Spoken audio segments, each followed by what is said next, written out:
Hello, hello, hello. Good morning. Hello, everyone. Da-da.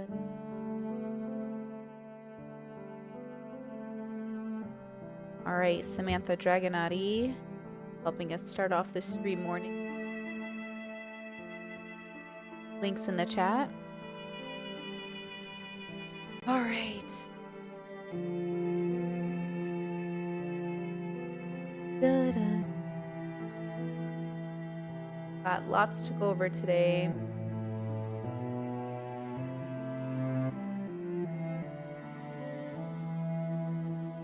You set us up here.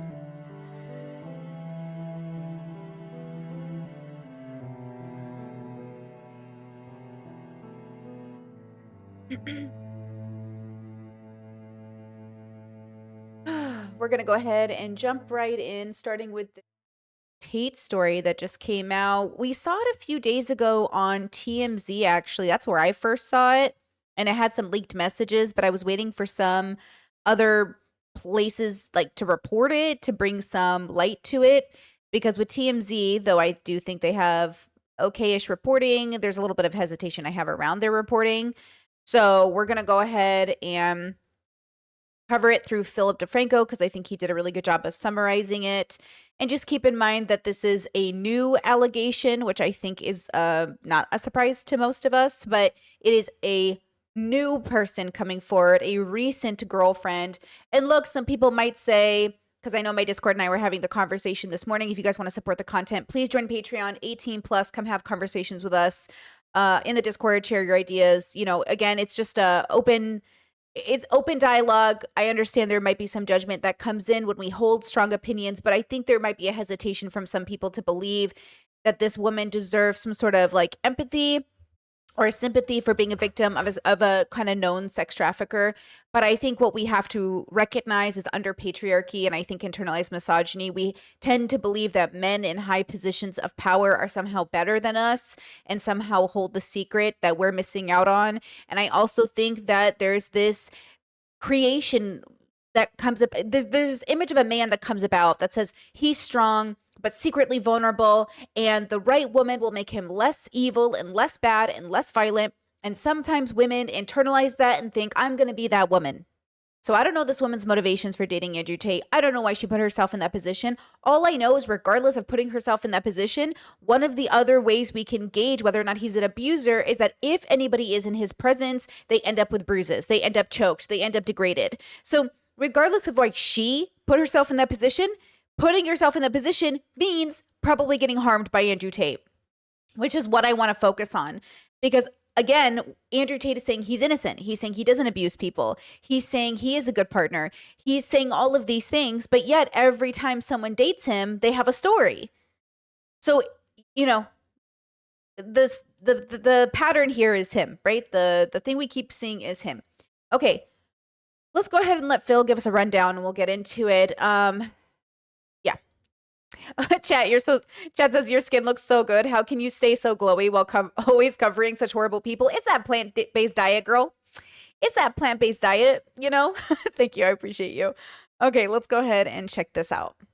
Next up from that, Andrew Tate is now being accused of attacking his girlfriend during a sexual encounter just 2 weeks ago. It's not old claims, this is a new one. And according to TMZ, his girlfriend, Bree Stern, filed a police report claiming that Tate sexually assaulted her on March 11th at the Beverly Hills Hotel. But they're telling police that Tate choked her during sex and it got too rough, but he kept going even though she begged him to stop. But they're alleging that the more she struggled, the more violent he got, and she even felt herself fading into unconsciousness. And with I want to point out something here because I think the reason people do like my content is that I always, I know all the underground communities. I know all the weird sex fetishes. I know all the ways people can engage in consent, non-consent. But please note that Andrew Tate falls into a very typical pattern that I see in abusive men, which is using BDSM or kink as a way to disguise his abuse.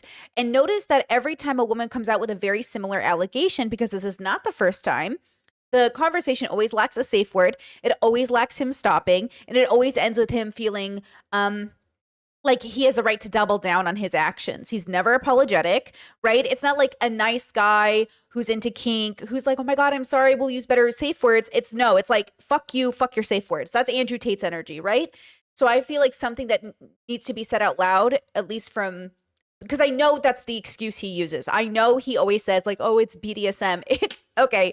It might be BDSM, but it's abusive. You know what I mean? Like BDSM doesn't have to be abusive. You can use BDSM to disguise your abuse. But for those of us that are experienced, we know when we see one, use safe words, talk about safe words. And it doesn't matter that they didn't have a safe word by the way the conversation went. What matters is she said no and stop. And those are pretty universal words. And even if he says, oh, it was a part of rape play, that's why you use a safe word in rape play, by the way, guys. If you do consent, non-consent, right? You're role playing assault, or you're role playing, assault's not the good word, but ravishment, you're role playing a sort of, oh no, don't, that kind of thing. The reason no and stop aren't our safe words is because they might correlate to the fantasy. The reason we use a safe word that doesn't make sense within the realm of the fantasy is so it jars us out of the fantasy mode. It makes us switch our perception. So that's why it's like pumpkin or pineapple or your mom's name, you know what I mean? Or you say, red, yellow, green. You use words that pop you out of the fantasy, right? Chat says Applebee's, exactly, like McDonald's, you pop yourself out of the Philip DeFranco, whatever your safe word is, you do it. So it makes you go like, why did you just say that during this scene?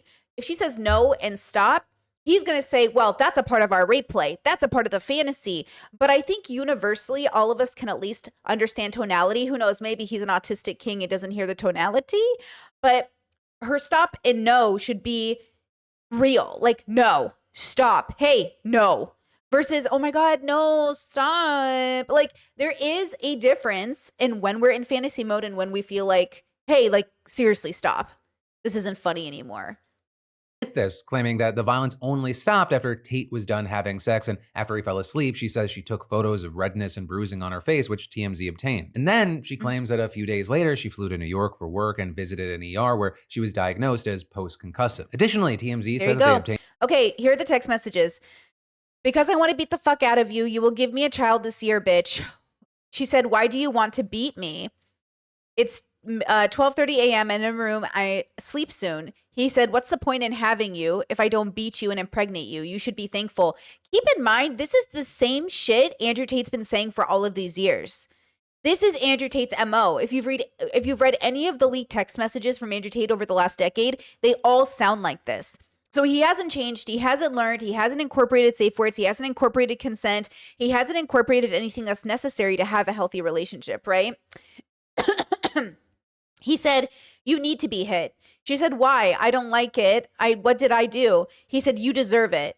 And look, obviously, like, I would say that both of them are being very unclear with their communication in a sense, because like, this isn't funny, but I think a lot of people do this where they forget to switch tones. Something I've noticed in Love is Blind, if you guys aren't watching, I'm reviewing the series, is there's a couple and they're kind of like the golden retriever couple. And I've noticed that Joey and Monica, I noticed that they actually do fairly well at switching from like high laughter, high golden retriever energy to like very serious energy. And I really appreciate that from them because it's an indication that, hey, now we're being serious. Sometimes with really toxic relationships, I see that there's a real issue of making sure you're in a serious analytical perspective or mode when having very serious conversations. So you can see she put out this little emoji, which indicates like a non-seriousness. But I think a lot of people get trapped in doing that because they're afraid their partners will be mad at them. And I can see her being so scared that Andrew Tate's going to be angry at her for saying anything that she tries to soften the blow with like an emoji, right? Okay, so why I don't like it. What did I do? He said, you deserve it. He said, I really love hitting you. It's very good for me and you. It's relaxing, don't you think? ? She said, Pookie, no, I cry. He said, if you ever betray me, you will regret it. Okay, crazy, she said. He said, no, I am serious, which I believe, right? Because he's got that fantasy of being a mob boss, right? He's got this like machismo fantasy of being like, you know what I mean? So I can see this. I could see her reasoning of waiting till they were back out of America to end up reporting it. Right. And ultimately, he's giving her every reason not to report it while he's in, with an access of her. Chad says, wait, is this new text? I swear these are the same texts and things he was saying a few years ago. It is they are different texts, but he exactly hasn't changed. That's why it's proof that Andrew hasn't gotten better. Andrew Tate hasn't grown as a person. He is saying the same exact things to different women, present tense. These are new text messages. This is a new girl, but it's the same old Andrew. It's the same old Andrew Tate. And that's the point. He hasn't changed. He hasn't learned. He thinks the way he lives is good. He's going to keep living this way. He's going to keep talking to women this way. He's going to keep treating women this way because he thinks he's entitled to it. Alleged text screenshots that show Tate saying he wanted to beat and impregnate Stern, despite the fact that she says that she didn't want that. They're then also saying that she waited to file the police report until now because the Tate brothers just left the States to report to Romanian police, and she didn't feel safe enough to file the report until he was out of the country. Now, with this, the Beverly Hills Police Department didn't give a comment on the allegation to TMZ, but Tate's legal team denied it, telling the outlet, Andrew Tate vehemently rejects this outrageous allegation and will relentlessly pursue legal action against anyone involved in spreading this blatant falsehood. And adding, once again, we witnessed the media recklessly publishing a one-sided narrative disregarding the most fundamental facts. And with that, claiming the photos TMZ shared were not taken in the Beverly Hills hotel and noting that in some of them, it does not appear to be nighttime. Also suggesting that text screenshots TMZ published were fake and calling Stern's allegations sensational. Look, if they're fake, but prove it. Give me the receipts because she was with you. She was pictured with him. He does know her. Okay, so like at the end of the day, they did have contact. Like maybe it's a hoax. Or maybe Andrew Tate just has a pattern. Saying she spent multiple nights with him, but grew angry with him when he did not fly her to New York City on a private jet. Though it seems Stern is standing by her claims, with TMZ just reporting before the show went up that she is filing a lawsuit against Tate for alleged sexual assault and battery. But that's also not where the Tate news ends today, because this week, staffers for Ron DeSantis. Okay, that's a different story. I don't care. The point is, Andrew Tate has a pattern. It's showing up again. And again, I think it's scary because we don't want to believe the patterns we're seeing are real. But I think it's apparent that we have to be more we have to accept people for who they are and who they tell us they are. And Andrew Tate has been very clear with who he is. And I think I'm devastated for anyone who continues to give these men chances. But I know that doesn't come out of anywhere. I know trauma and a lack of relationship with self leads us to getting into toxic relationships in which we've convinced ourselves that we'll be special. Like what's the condition of the dark triad? The attraction to the dark triad is that, oh, the monster kills other people, but not me. Oh, the vampire kills other people, but not me. Oh, the pirate, he kills other people, but not me. The attraction to, quote, these like characters in fiction or in movies that women are, quote, falling in love with. I mean, let's all admit, girl, before therapy, okay, I get you, but after therapy, I lost my taste. You know what I mean? I used to love the vampire stories and the werewolf stories. And, you know, there's nothing wrong with it technically, but I do think the romanticization of toxic romantic relationships as like the pinnacle of love is something you heal past. I think it's something you eventually go to therapy for to some extent, not all across the board, not always, not every vampire story, not every werewolf story, but the stories in which we forget to separate fiction from reality, like the stories that inform our romantic type. I do think we have to grow out of that, right? So again, I want you to enjoy your fiction. I want you to enjoy your movies. I just want to make sure, just like men who watch violent movies aren't thinking that this is how they have to be, that you watching toxic relationships isn't like your goal here, right? We just want to make sure that we're keeping it in the book. We're not bringing it into real life, which is a mistake even men make, right? When 50 Shades of Grey was making its rounds, a lot of men used it to justify sexually assaulting women because they said, look, you want it, it's in your books. And no, like these things are separate. Like these things are different. You keep the fantasy in the fantasy. Don't bring it into real life.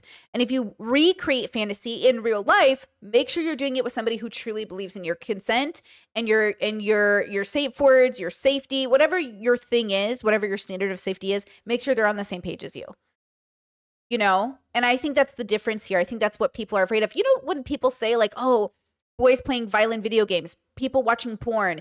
Yes, if you have a lack of foundation, a lack of education, you will mistake porn for reality.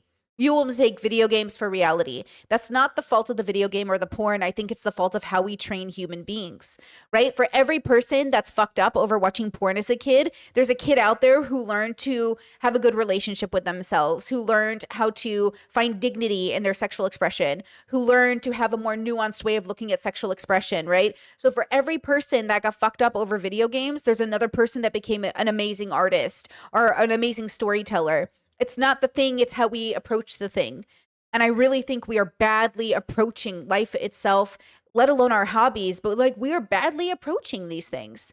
And we need to, again, this goes back to parenting and society in general, but us as adults, those of us who have left home, those of us who aren't relying on our parents, like we have to make sure to check ourselves. Because even when I was living outside my parents' home, I was still growing in so many ways. Like I was still figuring it out. I was pretty messy in my 20s, right? So like I myself as an adult, even though I knew better, still needed to touch the hot stove to really figure it out, right? Okay. Let's see. Yes, please like the stream. I appreciate you. That really makes a difference. It really does. Let's see. Any thoughts on this? Any thoughts?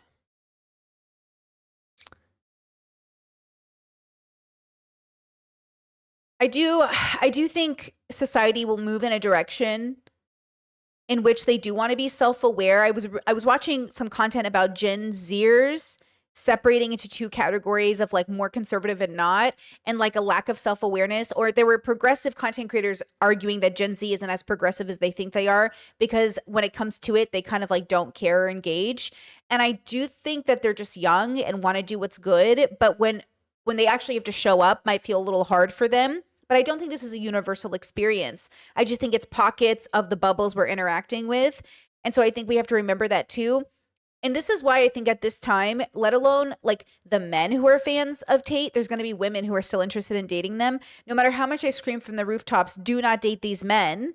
The women will think you're just jealous. You just want to fuck him. You're just mad because he rejected you. You're just mad because like you want him and you can't have him. He would never pick you. Okay. And at the end of the day, I do feel like they're still victimized. My heart does go out to these women. I think that these women are traumatized enough to pick Andrew Tate, right?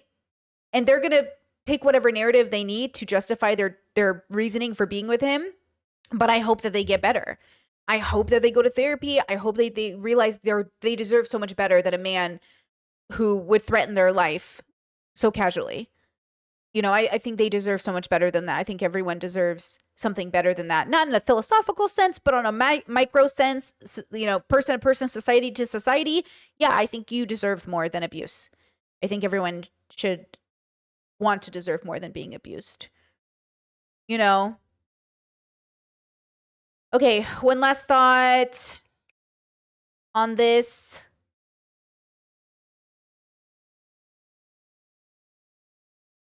Well, okay, one last thought on this that coincides with the podcast I made 2 weeks ago about like the bear, or was it last week? Bear or Trump voter.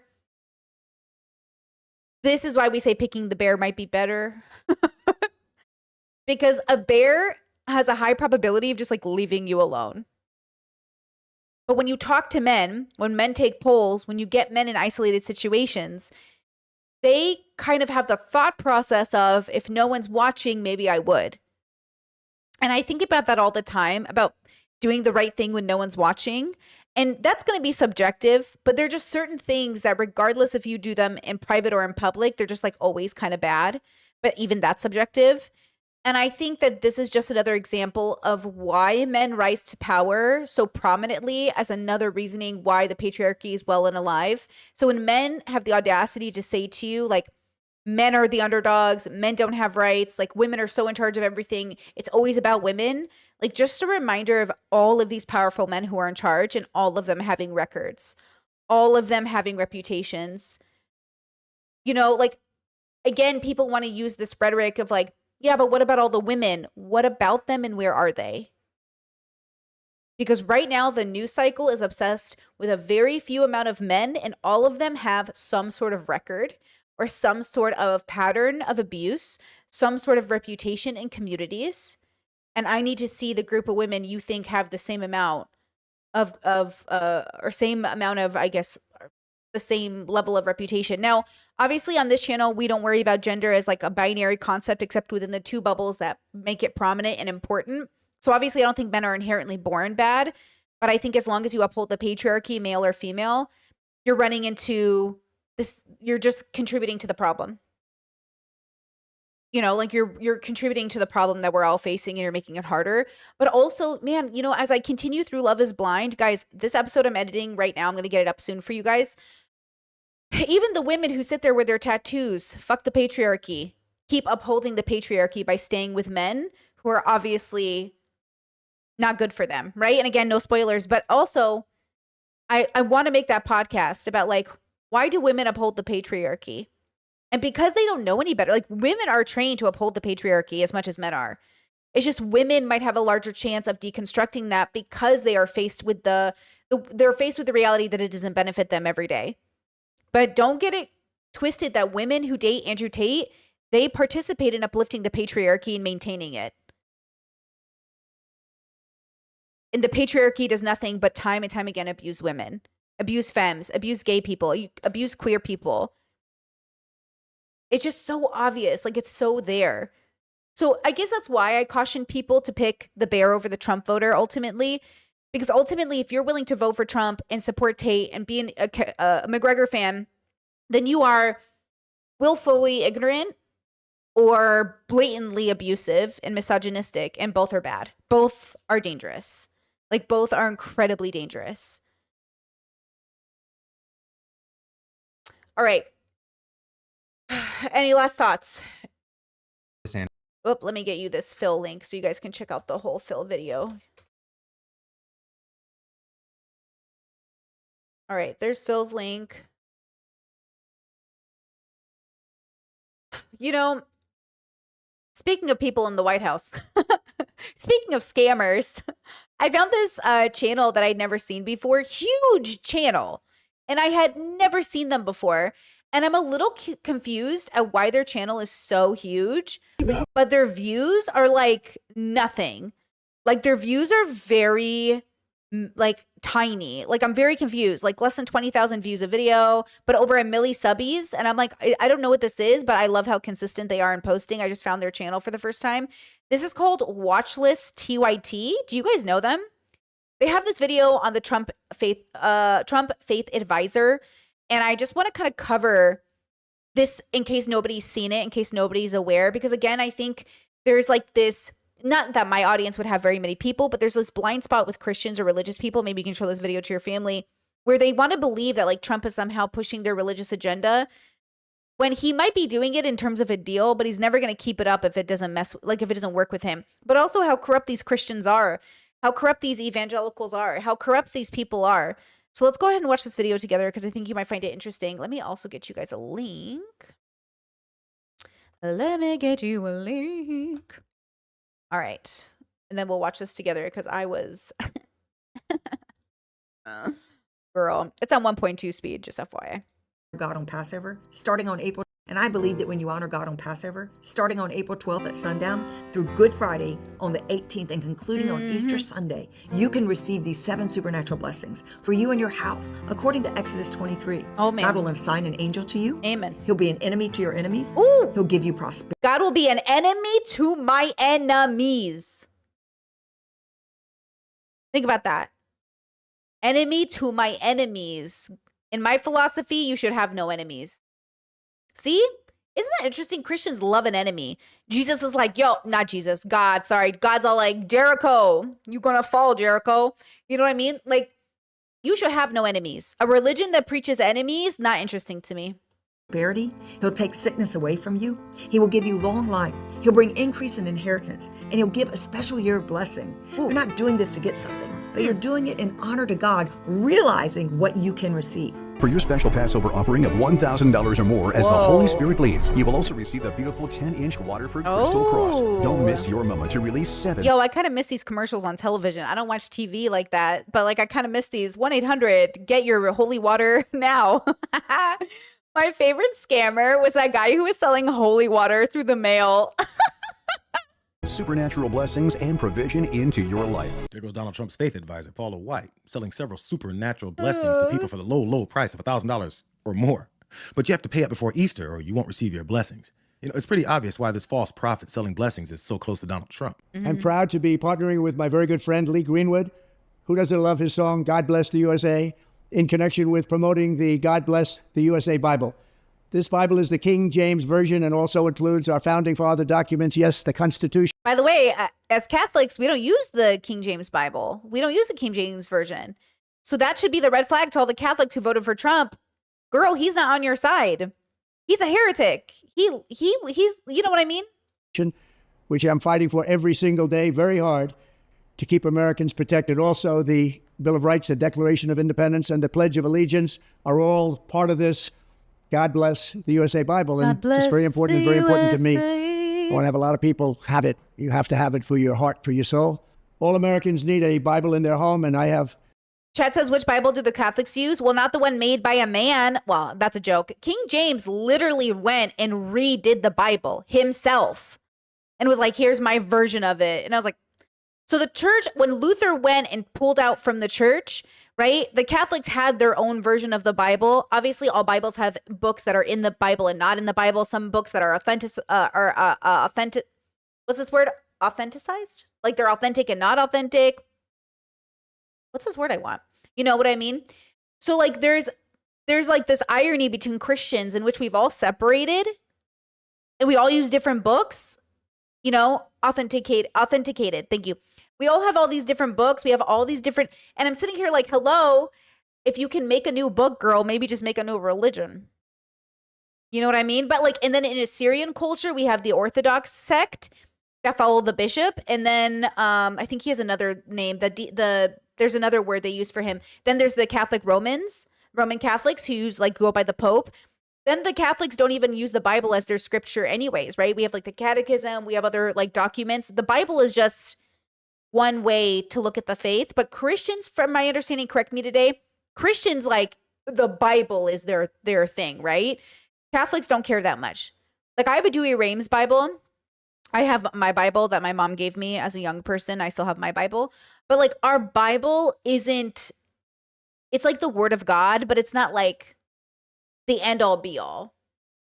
You know what I mean? Like Christians, I think from my understanding, it's like the end all be all. Like what's in the book is everything, you know?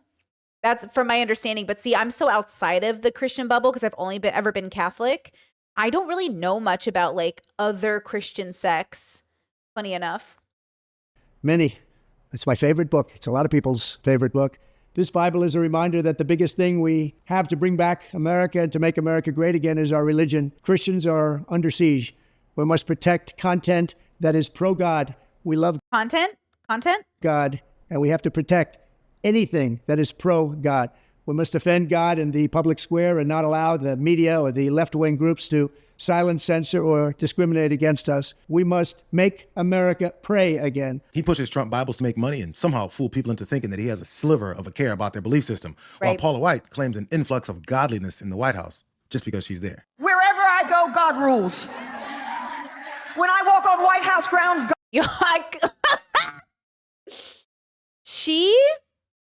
She has amazing energy. She has insane energy. Like it is amazing. Like these evangelicals, these Christians, these like preachers on the stage, they are coked out, right? They have got to be. I feel like this is what I would be like if I was on coke. God walks on White House grounds. I had every right and authority to declare the White House as holy ground because I was standing there, and where I stand is holy. So despite landing the gig of being sales director of siphoning as much money as possible from gullible fake Christians, Paula White hasn't let go of her day job where she comes up with random excuses to sell God's favor. God can't use you. He doesn't use spectators. He uses participators. I declare, do not miss your moment. You're in a position for such a time as this. Go forward boldly. So what are you going to do? You see, I have to be obedient to God. And you must sacrifice in some way during this prophetic season, because it's through sacrifice that your spirit opens up so wide that you can receive divine direction. This is a deliverance seed that needs to be sown now, to be in position, to see increase, to activate God's promises. And if you're able, I challenge you to sow $133 because we sow in accordance to the word. Guys, if you really believe in women and feminism and the gays, you must send me $1,000 right now via Patreon or YouTube memberships, guys. If you do not send me $1,000, do you really believe in the message? Do you really believe in women? Do you really believe in the gays? I don't believe you. I think if you really care about the gays and the theys and the way of the rainbow, you would do that right now. $1,000 minimum. If it's less than $1,000, I don't even want it. I don't even want it. You know why? Because our gay God wouldn't take that. Okay? She wouldn't stand for that. It's all about what she wants. And she, whoever she may be, demands at least $1,000. Love to get a word. We need a gay preacher. We need a gay preacher. Wait, we really do need a gay preacher, though. Like full on Rosie O'Donnell, rainbow suit, coming out, be like, you're rich, you're gay, you got fashion, give me $1,000. Give me $1,000. Give it to me. You're gay. I know you have money. Give me $1,000. Mikey with the super chat. Deal with it, Myrtle. I'll donate whatever I want or what I want. Eat it. Thank you for the $10 super chat. It might not be 1,000, but I bless you with the rainbow. I bless you with the rainbow. I bless you with the rainbow. In the name of the rainbow. In the name of the rainbow. In the name of the rainbow. I bless you. Word from God and put my faith with it. And 133 stands for Proverbs 133. Y'all notice that the sales pitch is that her followers, who have less money and influence than she does, need to economically sacrifice while she benefits, only to hope for their prosperity to come at some later undetermined time. It's the same pitch that Donald Trump... I love how conservatives will literally create like conspiracy theories around how Oprah has all this money and her and The Rock have the audacity to raise money for Hawaii, which I get you. But what do you think that translates to when it comes to your own preachers who are flying around in private jets asking you for money? If you don't like it when Oprah and The Rock asks you for money, why do you like it when your preachers do? Do you really think they're channeling God? Like, be so for real right now. Elon Musk have sold to gullible MAGA followers as they raid our tax dollars. We have to reduce spending to live within our means. That necessarily involves some temporary hardship, but it will ensure long-term prosperity. It's a warning of financial hardships for you, created by him, so that later on you receive some prosperity. It's not a coincidence that they target their supporters for money with the same pitch that White uses in the church.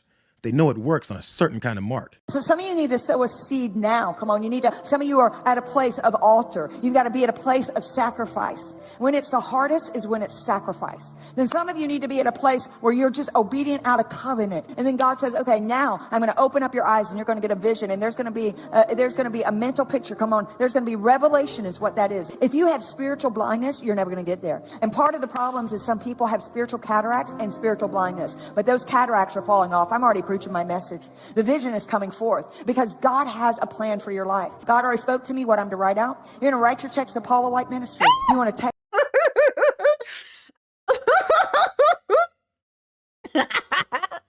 She came so fast with it, bro. That was so fast. Listen. Plan for your life. God already spoke to me what I'm to write out. You're going to write your checks to Paula White Ministry. God already spoke to me. God already spoke. I got the wait, guys. Yeah. Okay, God just spoke to me. She needs you to write me an $1,000 check, $1,000, 1000, period, zero. Okay, please do that right now. Please do that right now. Wait. Never mind. She says it has to be 10,000. She says it has to be 10,000. Guys, I'm gonna need $10,000. Please, sent right now. That's crazy. The way she came out with it like that. Offensive. If you want to text to give, you can do so. If you want to give by Alexio, you can do so. But every single... Guys, just check out my Venmo account. Check out my Google Pay. Guys, check out my Patreon. Check out my Cash App. You also can check... It's like, bro...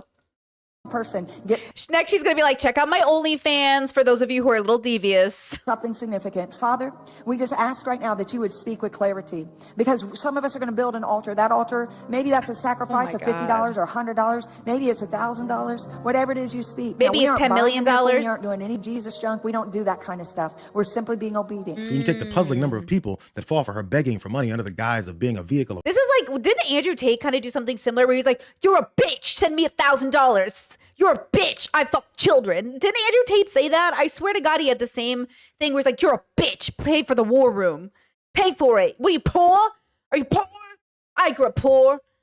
I think that's, I think I've heard him say that. Crazy. That says, Brittany, did you see the pastor who had used ushers close the doors to the exit until the congregation donated $40,000? What? He had the ushers close the doors until they donated $40,000? No, I did not see that. Uprise. Murder in these streets in a video game. What? Crazy, bruh. I did not see that. That's crazy. This kind of stuff really, I mean, genuinely, I think about Scientology too, scares me. Scientology is so scary to me. Like my brain does not. I had a person ask like if Catholics feel it like it's scary that you don't show up to church. Listen, with peace and love, no one's going to notice you're not there. I mean, they're going to notice in like a friendly way, but they're not going to come to your house and be like, "Why weren't you at church, bitch? Why weren't you there?"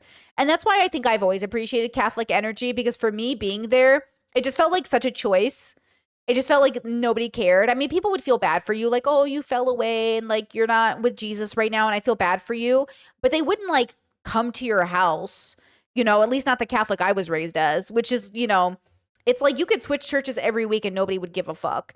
But I feel like with the Scientology energy, that feels scary. The evangelical energy feels scary to me. Anything that feels forced or guilt, Catholics definitely guilt and shame you, but it feels, maybe I'm just used to it, so it feels better than all these other ones that I'm like, that feels too much to me. You're exhausting me. You know what I mean? Chat says, "Oh, Brittany, I've been to churches when younger, when the other members would gossip and act more heavenly if you missed a week." Oh, don't get me wrong. That definitely happened. I even would notice like so-and-so did not come to church. And definitely when I was religious, I would judge you for not coming to church, because don't tell me you believe in Jesus and you can't show up an hour once a week. Don't tell me that. But that's also why I left the church, because I don't really care enough to show up once a week. You know what I'm saying? Like, you can't tell me you believe in Jesus Christ and this is his message to you, and you're like, "I can give him an hour a week." Girl, what is so hard about an hour a week? You know what I mean? But like, don't get me wrong. Now that I'm not religious, I don't give a fuck if you go to church or not. But I get it. The gossip, wild, exists. Definitely. There's the silent gossip is some of my favorite, where you look towards the spot they would normally sit, and then you look towards your mom and you're like, and then they're like, because you know what you're saying. You're saying, "Where are they? Why aren't they here?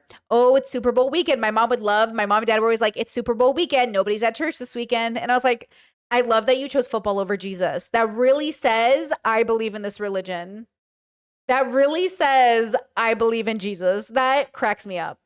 Of God, and then couple it with our scheme to connect it to the omnipotence of Trump and MAGA politics, they successfully merged the endless grift with unshakable loyalty. And it's just the audacity of these people to skip Jesus to go see the Super Bowl, but won't skip to vote against your civil rights at the ballot. You know what I'm saying? They'll go to the ballot box and vote against your civil rights, but they'll definitely skip on Jesus to go to the Super Bowl. You should be offended when Christians don't practice what they preach. You know what I mean? You can't even give your God a week every week, but you can give the time to vote against my civil rights? Cool, bro. Loyalty based on their religion. So right now, let every demonic network that has aligned itself against the purpose, against the calling of President Trump, let it be broken, let it be torn down in the name of Jesus. Let the counsel of the wicked be spoiled right now. We begin to deal with things. We deal with every demonic attack against him. She needs some theater hands. My theater kid comes out when I hear preachers. Against his mantle, against his purpose, against his position, as he stands in position as president. We declare every demonic network to be scattered right now. We declare right now that there is a hedge of protection over our president, first lady, every assignment, the purpose they carry in the mantle. And Supreme Court justices, if we get two more, come on, if we get two more. And right now, I know right now, we are. Okay, this is not that abnormal, because every Catholic church I ever went to absolutely involved themselves in politics. Please never think that your churches are not talking about politics. They are talking about politics, girl. They are telling you who to vote for. They're telling you how to spend your money. And there were rosary circles of Supreme Court justices, prayer circles for the president. Absolutely, growing up to this day, they're absolutely doing prayer circles for the next Supreme Court justice. They are absolutely talking about who to vote for in church. Absolutely. 100%. Scaring the literal hell out of demonic spirits by me saying this right now. And before these followers even know it, they've combined what people like Paula White and countless other fake pastors have told them is God's will with the political and economic desires of Donald Trump. It's not very complicated, but since it's historically worked before, they know that the playbook gets the results that they want. Well, Donald Trump came up. Is this a TYT affiliate? I don't understand. Like, who is this person? Because they have there's a great video. It's really well done. I really like this video. But like, who is this person? Why have I never heard of them? But they have 1 million subscribers. Is this, because if they're affiliated with TYT, they should get out of that. That's the problem. TYT is a failing brand. Did you see? Anyway, I'll cover it on Tuesday. Everything with TYT that's happening. Girl. TYT is like snorting the conservative farts so hard right now that they might as well make an OnlyFans. It's so ridiculous. Like, I cannot, there's nothing more ridiculous than seeing a liberal go more centrist. This is what I'm saying. Be wary of the people who are like, let me work with Glenn Beck. Girl, sit down.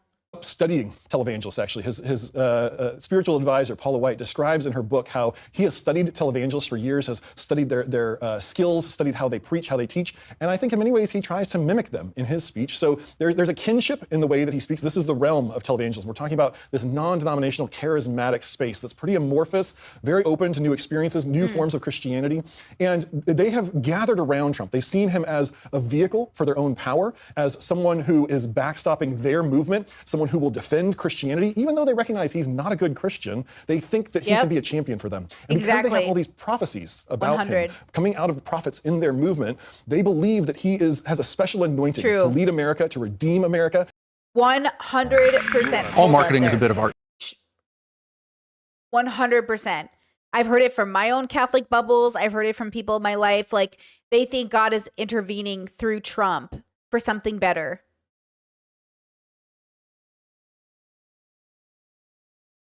Oh, Chad says I have seen other good videos from other channels, and for some reason have the TYT watermark, and it confuses me as well. I wonder if it's like what's that called when they have like different wings?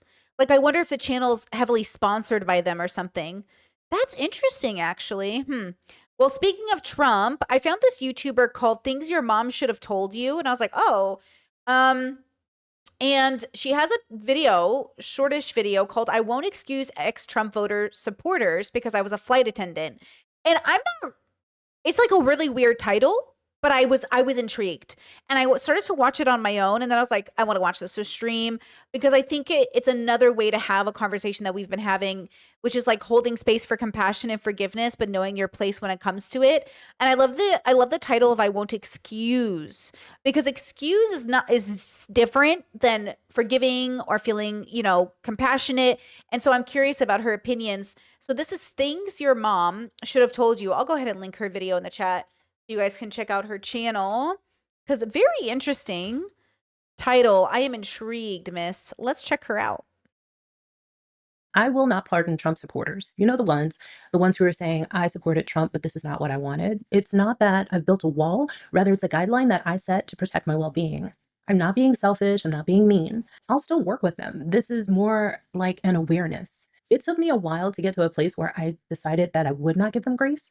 After the election, I realized that Trump supporters still seemed so unhappy, even after getting what they wanted.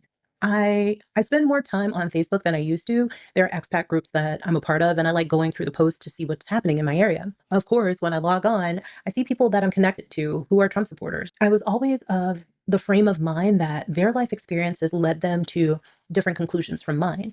I never gave them judgment, but after this election, that started to change for me. A few people I used to work with really stood out. Back in my 20s, I was a flight attendant out of Boston. Boston was a small base. We had about a little over 600 flight attendants and no pilots. Our base was tight. Pretty much everyone knew everyone else, even if you didn't fly with them. At this point, I had just moved from Boston to DC because I wanted a change of pace, and commuting there was super easy. I had just arrived in from a trip and I had a few days off, and instead of hopping on the next flight to DC, I tried to pick up an open trip for the next day. And there was this sweet 3-day trip that was available to pick up. It was from Boston to LA with a 24-hour layover in LA, and then it went LA, San Francisco, and I believe it had like an 18-hour layover. The third day was San Francisco back to Boston. It was a sweet trip. I tried my damnedest to pick up that trip. One, it was a rare chance to work on a 767 out of Boston. We mostly use 57s, 37s, Airbus A319s, and 20s.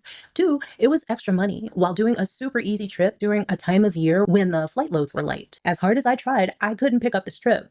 I called crew scheduling to confirm why I couldn't pick it up. Luckily, I worked out of a small base, so I was able to connect with the scheduler who told me that I had an 8 and 24. Basically, I couldn't fly more than 8 hours within a consecutive 24-hour period. When I say fly, think plane pushback from the gate through to when the chocks are put under the wheels when you arrive at the next airport.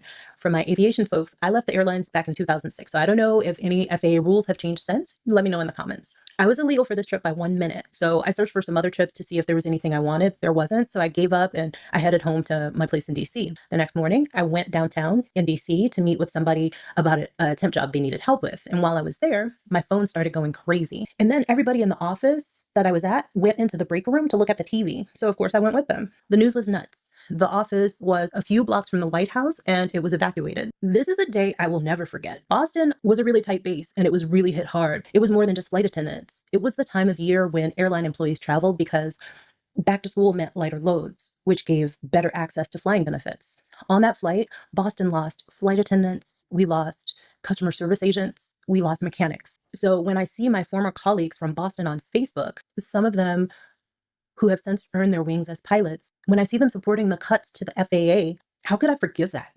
When I left the airlines, I went into luxury hospitality. I see it from my colleagues there too. They're so excited about the Doge dividend, even though they won't be eligible for it. I linked the proposal for it in the description. Of the Doge savings, some of it will be used to pay off national debt, and 20%, about 400 billion, could be used to reward some tax-paying Americans. It would be divided amongst the 79 million tax-paying households. Each household would get about $5,000, but we need to know what tax-paying means. By tax-paying, they mean net income taxpayer, which means that you have to pay more in taxes than you get back in the rebate. So if you get a refund, you get nothing. Anyone who thinks of $5,000 as something life-changing will not have their lives changed by this dividend. These are people who are cheering on the Doge cuts, commending DEI, calling ICE. All the while we have planes bumping into each other and falling out of the sky. I have never heard a qualified candidate complain about DEI taking their job. And please do not comment about the college case that went to the Supreme Court. That was not about DEI. Heck, with all the things that DEI is supposed to offer, I should have traded in my stew wings for pilot wings and made buckets of money. These are people who somehow haven't figured things out. They think that they're red-pilled, but actually they took the blue. They support a man who has the means to create a real-life matrix, all the way down to installing a chip in your brain. How many movies do we have to see to know that he's the bad guy? These are people who wanted a better economy, but instead got fired federal employees. They wanted cheaper energy, but instead got fired nuclear power plant safety inspectors. They wanted to stop the wars, but got threats to invade our allies. They backed the blue, but got pardons for the insurrectionists who attacked the police. They are union workers. They have children in school. They fly frequently and are now seeing the effects of fewer air traffic controllers. Somehow, none of this has motivated a change of opinion, I guess because it hasn't affected them yet. Somehow. I learned long ago how to set boundaries, and with boundaries, it's not my job to impact another person's behavior. My job is to protect myself from them. What actions can I do to ensure that I remain healthy and joyful? My boundary is to identify people who I believe don't hold empathy for their fellow humans.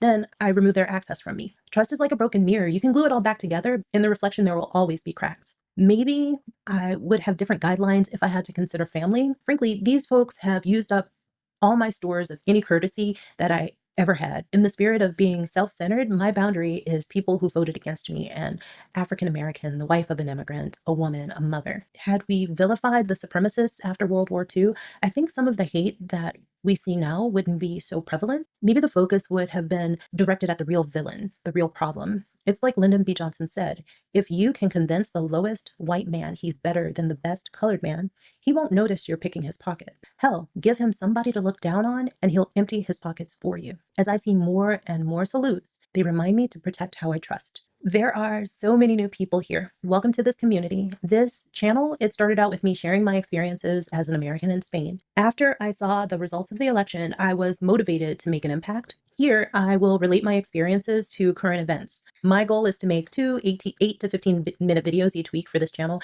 and one video from my other channel, Astorico. I made that channel to focus on my experiences here as an American living in northern Spain. For everyone who thanked me for my video about Red Skull, it was a video that I was afraid to share. I really appreciate that you've joined me on this journey. I'm at the end of what I called the 50 by 50 challenge. I started on October 1st and it's supposed to end tomorrow on my 50th birthday. What? 50 challenge. I started on October 1st and it's supposed to end tomorrow on my 50th birthday. What? What? The 50 by 50 challenge. I started on October 1st and it's supposed to end tomorrow on my 50th birthday.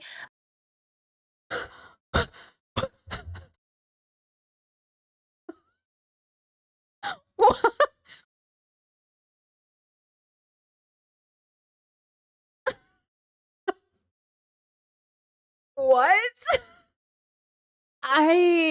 I'm shook. I thought I was watching a 23-year-old girl. I'm gonna cry. I thought I was literally watching a 23-year-old girl talk. Is she joking?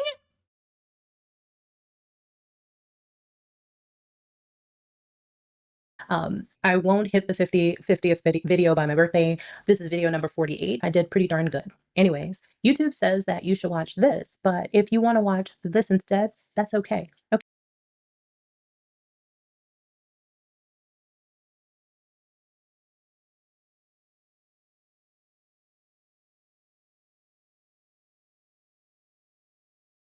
Chad says you didn't hear when she said she worked in the airline in 2006. I did, but I didn't process it. Like, obviously she wouldn't be 23. I mean, she could be my age, 30, but 50? 50? No way I would have guessed she was 50. There is just like no gun to my head. I would have fucking died, bro. Gorgeous. Absolutely beautiful. She must really be maintaining her peace because I'm shook to my core. Interesting video, really from the heart. I really appreciate that energy. Man, wow, we really are not working with the same genetics out here, let me tell you. Okay. Not all of us were so blessed. Anyways, okay. Let me think. I think she's really right to say something that I think maybe she went over it very quickly, but maybe if it was family or inner circle, it'd be different. I personally have also, I think like her, decided that anybody in my life that wasn't inner circle was going to get cut out pretty quickly if they were in any way with peace and love, like centristy or Trumpy or anything else. Like, I don't have Trump voters in my life genuinely, but I have people where our values just don't align enough for me to keep them around or create like a connection with them, even a casual one. So I have been very diligent about ending connections with a lot of people for a lot of different reasons, right? Like not everyone had the same reason, but there is a category of some of the people that I've moved away from that I just feel like, look, I'm heading in a direction. I don't want to have to wait for people. And I feel like I'm trying to pay attention to how people are tackling these hard issues, where their compassion lies. I will say something she said, something I say, something I'm trying to be better at is this idea that people don't have empathy. Everybody experiences empathy on a spectrum. And I think that we should acknowledge that. I mean, there are some rare cases where that's not happening, but Trump voters do have empathy. They just don't always have it for everybody, and neither do I. I mean, in the same way that you might not have empathy for a former Trump voter who regrets their vote, cool, they don't have empathy for gay people. And you might think you're better than them, but from a very biological standpoint, we're all having like that universal experience of everyone experiences empathy on a spectrum, and not everyone's going to have a universal experience. So I just want to point that out because I do think that's really important for me to keep my sanity, because I think it would drive me insane thinking that there were so many people without empathy when I know that can't be true. I also said something on a recent video in which somebody in the chat really related to it, which is, you know, the most heartbreaking thing is a wholesome conservative. We've been watching Love is Blind, and, you know, they're very wholesome people. And it's weird to imagine how wholesome all these people could be, but yet how homophobic or misogynist they could be as well. And I think we forget that conservative people can be wholesome. There are so many amazing, wholesome conservative people I know who are the sweetest, kindest, would give you the shirt off their back kind of people. But they'll not only, you know, feed the homeless and adopt 10 kids, but they'll also vote against your civil rights at the same time, because people are nuanced, they're complex, they are not these black and white experiences. And so we have to recognize that. Like, I can't tell you how many conservatives I knew that adopted children, you know, marched, you know, for activism, volunteer time, would literally like do so much, you know, but at the same time, they have, you know, we all have our stuntedness. So I would say that, you know, move with compassion and move with love. But, you know, I think don't do it at the expense of yourself. Oh, who was just saying this? Shoot. I just saw the clip today. I feel like I could be wrong. She was saying, I think it was what's her name from the Murder Show. Why can't I remember her name? She said, I think it was her. I could be wrong. I saw it today, so I don't know. But she said, you know, pick you. Disappoint everybody else but you. Because sometimes we live a life where Viola Davis, I think it was Viola Davis. I think it was her. I could be wrong. I feel like she was wearing yellow, but could be wrong. That's what stood out to me is like, oh, in a very nuanced way, learn to disappoint people, especially if you're a people pleaser. I've been disappointing people since I was a child. And I always did it because I was picking me. And I think that's why I won't go back in the closet. Like, there's a difference of being in a real survival situation in a different kind of context. But I think that for me, every time I picked myself, people would be like, I'm so disappointed in you. And I would just be like, yeah, well, I can live with that. It hurts me. I felt abandoned by it. I obviously have borderline, right? So I was abandoned by that idea of people being disappointed in me my whole life. But they're going to have to keep being disappointed because I'm going to keep picking my joy. Like, I'm going to keep picking me. And it's not me at the expense of them. It's me without the expense of my joy. It's not saying I don't love them or they're not precious to me or that people aren't good people. It's saying where you are in your journey and where I'm at in mine, we're not matching up enough to facilitate joy. And it's okay to move away from it. It's okay to have a different relationship with what we're doing. I think a lot of people don't know how to do that yet. So sometimes when they pick themselves, it is at the expense of others. I think that's something you learn. It's something you earn, kind of like wisdom.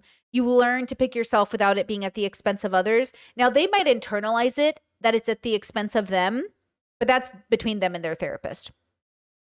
You know, as long as you know you're not doing it at the expense of them, you're doing it with kindness and love, then ultimately, like, they can take it up with their therapist, you know? Chat says, when you got diagnosed with borderline, did you already have a suspicion of it or were you just diagnosed on the spot?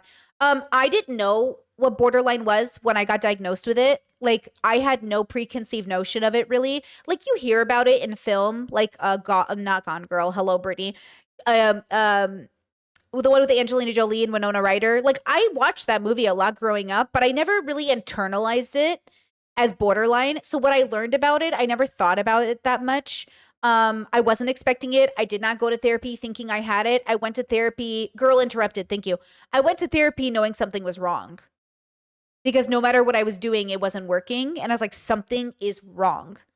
And so that's why I went to therapy. I lost one of my nanny jobs. I got fired. And I never gotten fired before. And I was like, what the fuck? And once I lost my bag, I was like, oh, something's wrong. Because Brittany doesn't lose her bag. Like, Brittany's a worker. And so that ruined my sense of identity. I went to therapy and I got diagnosed really quickly, like day one. Second therapist, day one of the second therapist, she diagnosed me, which is possible, but also controversial in some areas. It didn't matter to me. Because what mattered to me is the therapy worked. So DBT really, really worked for my brain. It was really great. I did solo DBT. Yeah. Chat says, what? I thought you just quit? No. Quit. Well, that was one of I quit nannying eventually. But that was just one of my nanny contracts are different contracts. So that was just one of that's the only job I've ever been fired from or let go from. And it was one of my nanny contracts. I had a nanny contract after that. I ended up actually, the woman I worked for after was another interview I had. The baby loved me. She loved me. And she said, can I talk to your previous family? And I said, I'm going to be real with you. They fired me. I was let go. And she goes, why were you let go? And I was like, I'll be honest with you. And I told her the story basically of what happened. And I said, you can reach out to them if you want, because I understand that's my resume.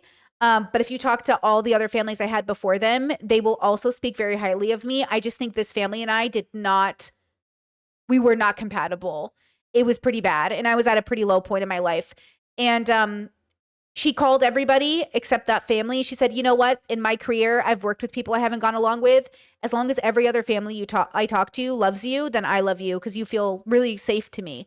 And she was right. Like, I had never had that reputation before. That was so hard to realize, like, I had gotten fired. And, you know, the reason I got fired, I'll just share it because I think in case you haven't heard this story, I was in a really bad mental place and I was like breaking down every day before work. And eventually I called out sick too many times and I called out sick past the paid sick time and they started to get suspicious. I think they thought I was doing something else, but I was just like, I was dying under the pressure of working 2 jobs and living with a bad boyfriend, and everything was going bad. So I lied about why I was sick because I couldn't tell them I was having mental breakdowns, because I didn't want them to think I was bad at doing my job with the babies. And it was really stressful. The families were really inept. One of the dads would stay home all day and bug me. And I was like, go do your job, dude. Like, why am I here babysitting when it was just like very tense. It was very difficult. It was a very weird situation. I'd never had it happen. I've nannied like a lot of families. And so I called out sick, and they were like, why are you calling out sick? And no one had ever asked me that before. And I was like, oh, I was like, this is so stupid. I made up why I was sick. So I told a lie. This is why I don't lie anymore, by the way. I told a lie, and I made up some reason I was sick. And then they wanted proof that I went to the doctor and I was sick for that reason. And I didn't know how to get that. So I said, well, asking for my medical paperwork is like you don't have to ask for that. I don't think that's legal. And I wasn't sure because the woman I was working for was a lawyer. And I was like, I don't know if that's legal. I don't want to provide that to you. And they were like, if you don't provide us with the reason you were out sick, then we don't feel like we can trust you as our nanny to take care of our kids, which is fair. I know why that sounds suspicious to them. So I didn't tell them, and I got fired. Really embarrassing, like super, super embarrassing. And I think they were probably suspicious of me because I had called out sick so many times. I mean, it was a lot. I had been sick a lot. And I think it's fair from their perspective to be concerned that their nanny had called out like 2 weeks over the span of a few months, like why that would be suspicious. You know, like I understand. I think I needed that to make me realize how much I needed therapy. And I think I realized like I couldn't keep going. I knew I couldn't keep going. Like I knew I was crashing under the weight of my life. So I went to therapy and everything got better, and I still was able to work as a nanny. And then I was able, I had like 3 other families after that. Worked as a nanny, or 2 families after, 2 to 3 families after that. I can't remember, but I had other families after that. My life went okay. Then I became a full-time YouTuber and everything worked out. But it was embarrassing. It was really embarrassing. Yeah, it was mortifying, you know, but at least I went to therapy. So a win is a win, girls. A win is a win, you know, but yeah, a win is a win, you know, I'll take it. All right. Now, Chad says, back when you didn't know you had autism, I'm an autistic girly who also takes too many sick days. That girl, let me tell you, I guarantee you the reason it was so bad for me was also playing into the autism. I'm telling you, my life makes so much sense to me now that I'm diagnosed. Like my brain is constantly having like That's So Raven moments where I'm like, and then I like zoom back into my past instead of the future. And I'm like, oh my God, that was so autistic. Why did I do that? And I was like, oh no. Like I have so many moments that keep coming to me that I'm like, I feel like and I'll just start like laughing. Like, I can't believe I did that. Like, I think even my reasoning at the time for like coming up with this elaborate story was a part of my need to like understand the social script enough to know that they wouldn't accept that I was like mentally breaking down. Like I knew the social script enough to know that I would rather get fired than almost be on record as having a mental health problem because the stigma is so bad. And then what did I do? I went and got diagnosed with borderline. You know? But that's also why I try to show that, hey, getting diagnosed with borderline can be the best thing that ever happened to you because it's an answer to a problem you've been having. Getting diagnosed autistic can be the best thing that ever happened to you because look, like, you know what I mean? Like at the end of the day, it's not your borderline or autism or anything else that makes you a bad person. It's your values. And I have some pretty fucking good values. You know, that's why I think I just want to encourage you not to give up because, man, when you Google borderline, when you Google autism, it's like the world wants you to die, bro. The world hates you. The world hates you because they don't understand you. And that's their business, not mine. You know what I mean? That's not my business. My business is not people who misunderstand, especially not people who use cluster Bs as a slur. You know what I mean? All right. Okay, now, Let's. This next story, girls. This next story. This is just coming out. Actually, very important topic we cover here on this channel. Swiss clinic helps another British person die in secret. Okay, on this channel, if you're new to my channel, first like the stream, it'd really help. But 2, we talk about dignity in life and death. And I've been advocating for over a decade, for people to live how they want and die how they want.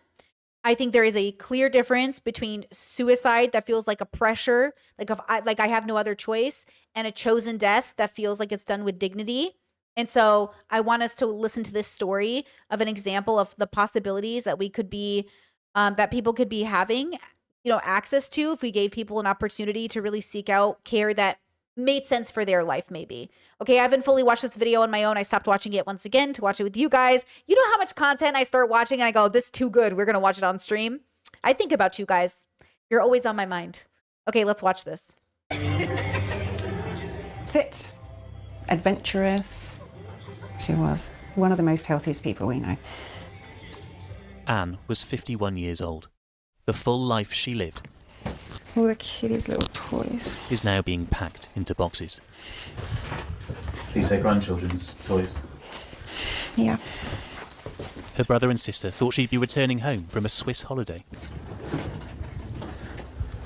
until they received a message she might not be coming back alive. I don't know whether to start grieving her or to come looking for her. I had no idea. And then a week later, I finally got a reply saying that she had chosen to die and they had assisted her to do so. Anne's son had recently passed away and she'd been struggling with her mental health. Without warning, her family received this letter from her saying she'd wanted to join him. Dear Delia, so if you're reading this, I am no longer here. I have thought about this long and hard and need to find my son and ask him some questions. There's nothing you could have done because this was my decision to go to Switzerland and be in peace. See you on the other side. You know, I dismissed it when I first heard it, that it couldn't really be true, that I didn't believe that anyone would be able to do it, given the circumstances. Hoping she'd changed her mind, the family traced the postal mark on Anne's letters and emailed a clinic in the Swiss town she'd sent them from. Thank you for contacting Pegasus, came the auto response. We'll reply to your email as soon as possible, but are experiencing higher than usual demand. Delia pleaded with them. She is my sister. Please tell me if she's there. We just want to know where she is, if she did it, or will come home to us. After no reply, 2 days later she wrote again. We are desperately looking for her. I'm hoping and praying that her letters are not true. The next day, Pegasus said it was deciding what it was allowed to confirm. Delia begged for a yes or no answer. Is my sister deceased or not? Finally, Pegasus replied, Anne has chosen to die. She died gently and not alone. Her urn will be sent to her brother John. Horrified, Delia replied this was not the right decision for her. But Pegasus insisted. Anne felt alone and superfluous. This is a free decision of a free person. Why do they possibly think they've got the right to do these things? And without contacting their family, it just seems evil to me for them not to give us a chance to speak to her. It's devastated the family. It's absolutely destroyed us. Yeah, anyone who loses a child probably wants to die and be with them. But with the right help, she could have got through it. Okay, let's take a pause. We're having a lot of feelings right now, right? I have a lot of thoughts. This story is not going the direction I thought it was going to go. So now I'm actually like, oh, this is not what I would constitute as chosen death. This feels like suicide. And I don't think anyone should be assisted in suicide. And now I'm confused. I'm the one confused because I'm the one sharing the story. Yeah, like Brittany's categorization, the difference between chosen death and suicide, is your why. And I'm hearing this woman committed suicide and was assisted in that, and now I'm deeply confused. Chosen death should be made with peace, excitement, joy, you usually do have everyone in your life knowing that you're doing it. I don't know what she meant when she said she was going to find her son in the other life. Like, what does that mean? Like, that's very confusing to me. So, like, to me, chosen death would have involved her family. That even if her family felt concerned, she would have done it. And she also wouldn't have done it because she was depressed. I don't think killing yourself because you're depressed is the right reason. Like, your why should be, I'm ready to die, regardless if I'm depressed. The fact that she said she was mentally in turmoil, what does that have to do with dying? We're all in mental turmoil, girl. What are you talking about? People are being genocided right now. Okay? So, like, we don't kill ourselves because, you know what I mean? We fix the systems that create the problem. So I want to make sure that she had all the resources available to her to not commit suicide, but to commit chosen death. And so right now, we're halfway through. I feel like this is suicide, not chosen death. And now I'm confused. But let's see. Because maybe her family's horrible. Maybe they're horrible people. Maybe she has a belief. Like, maybe. But bodily autonomy is still number one to me, and I don't think you're a bad person if you commit suicide, right? I want to make sure that we make that clear too. You're not a bad person for committing suicide. I just think people who kill themselves feel like they have no other choice, which is not the same thing as chosen death. Feeling like you have no other choice is not what we want. Feeling like you're making a choice that's reasonable for you, that's what we want.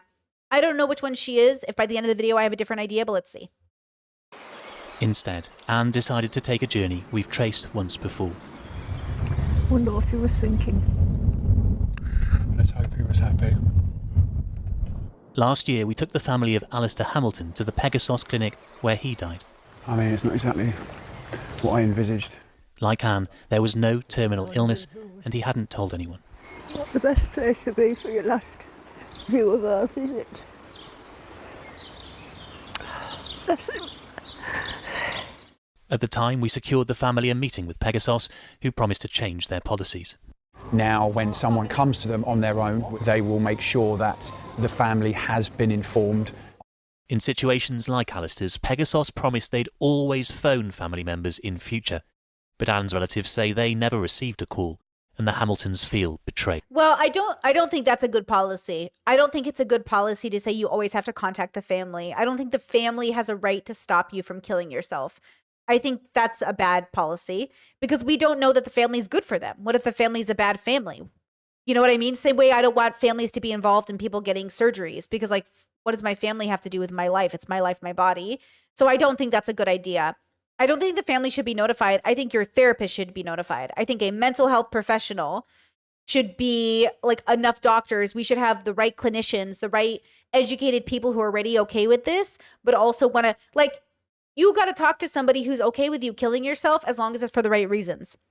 And then figure out if we're making the right reasons or if there's other ways to exist in. Now, again, if she had just said, I'm ready to die, I lived out my life, I'm happy, I'm ready to die, I'd be like, okay. But she said she's looking for her son. She's depressed because her son died. Well, killing yourself's not going to help him. He's already dead. Do you know what I mean? Like, he's already dead, sis. What are you going to do? Go get him in the afterlife? Like, I don't know what she believes, but maybe they do. Right? So I'm a little confused. Chaz says, would you suggest they are evaluated as a part of their process? Yeah, I mean, obviously, but by medical professionals that know that just because you're borderline or depressed doesn't mean you're suicidal. Like, suicidal and chosen death have to be separated. But also legality, like regarding the agency over self and body, like that has to be taken into consideration, right? Again, we literally eat animals, we have abortions, we genocide countries. Like, nobody cares about killing things. We care about how we kill things. And so we need to kill things with dignity, and we need to kill ourselves with dignity. But that's going to look different. And this is why I believe in, like, fighting for terminally ill people to go peacefully, because I've already been there around people who didn't go peacefully. It's very painful to watch. And then on top of that, what if you don't have a terminal illness, but you've lived out your life? Like, I think that's valid. How many people I know that are like 100 years old and all their friends are dead and they've been waiting to go, but they're crazy for wanting to die, when you think, like, you're crazy for wanting them to stay alive in a chair in their living room all day watching, like, Bonanza. Like, let these people die when they're ready, bro.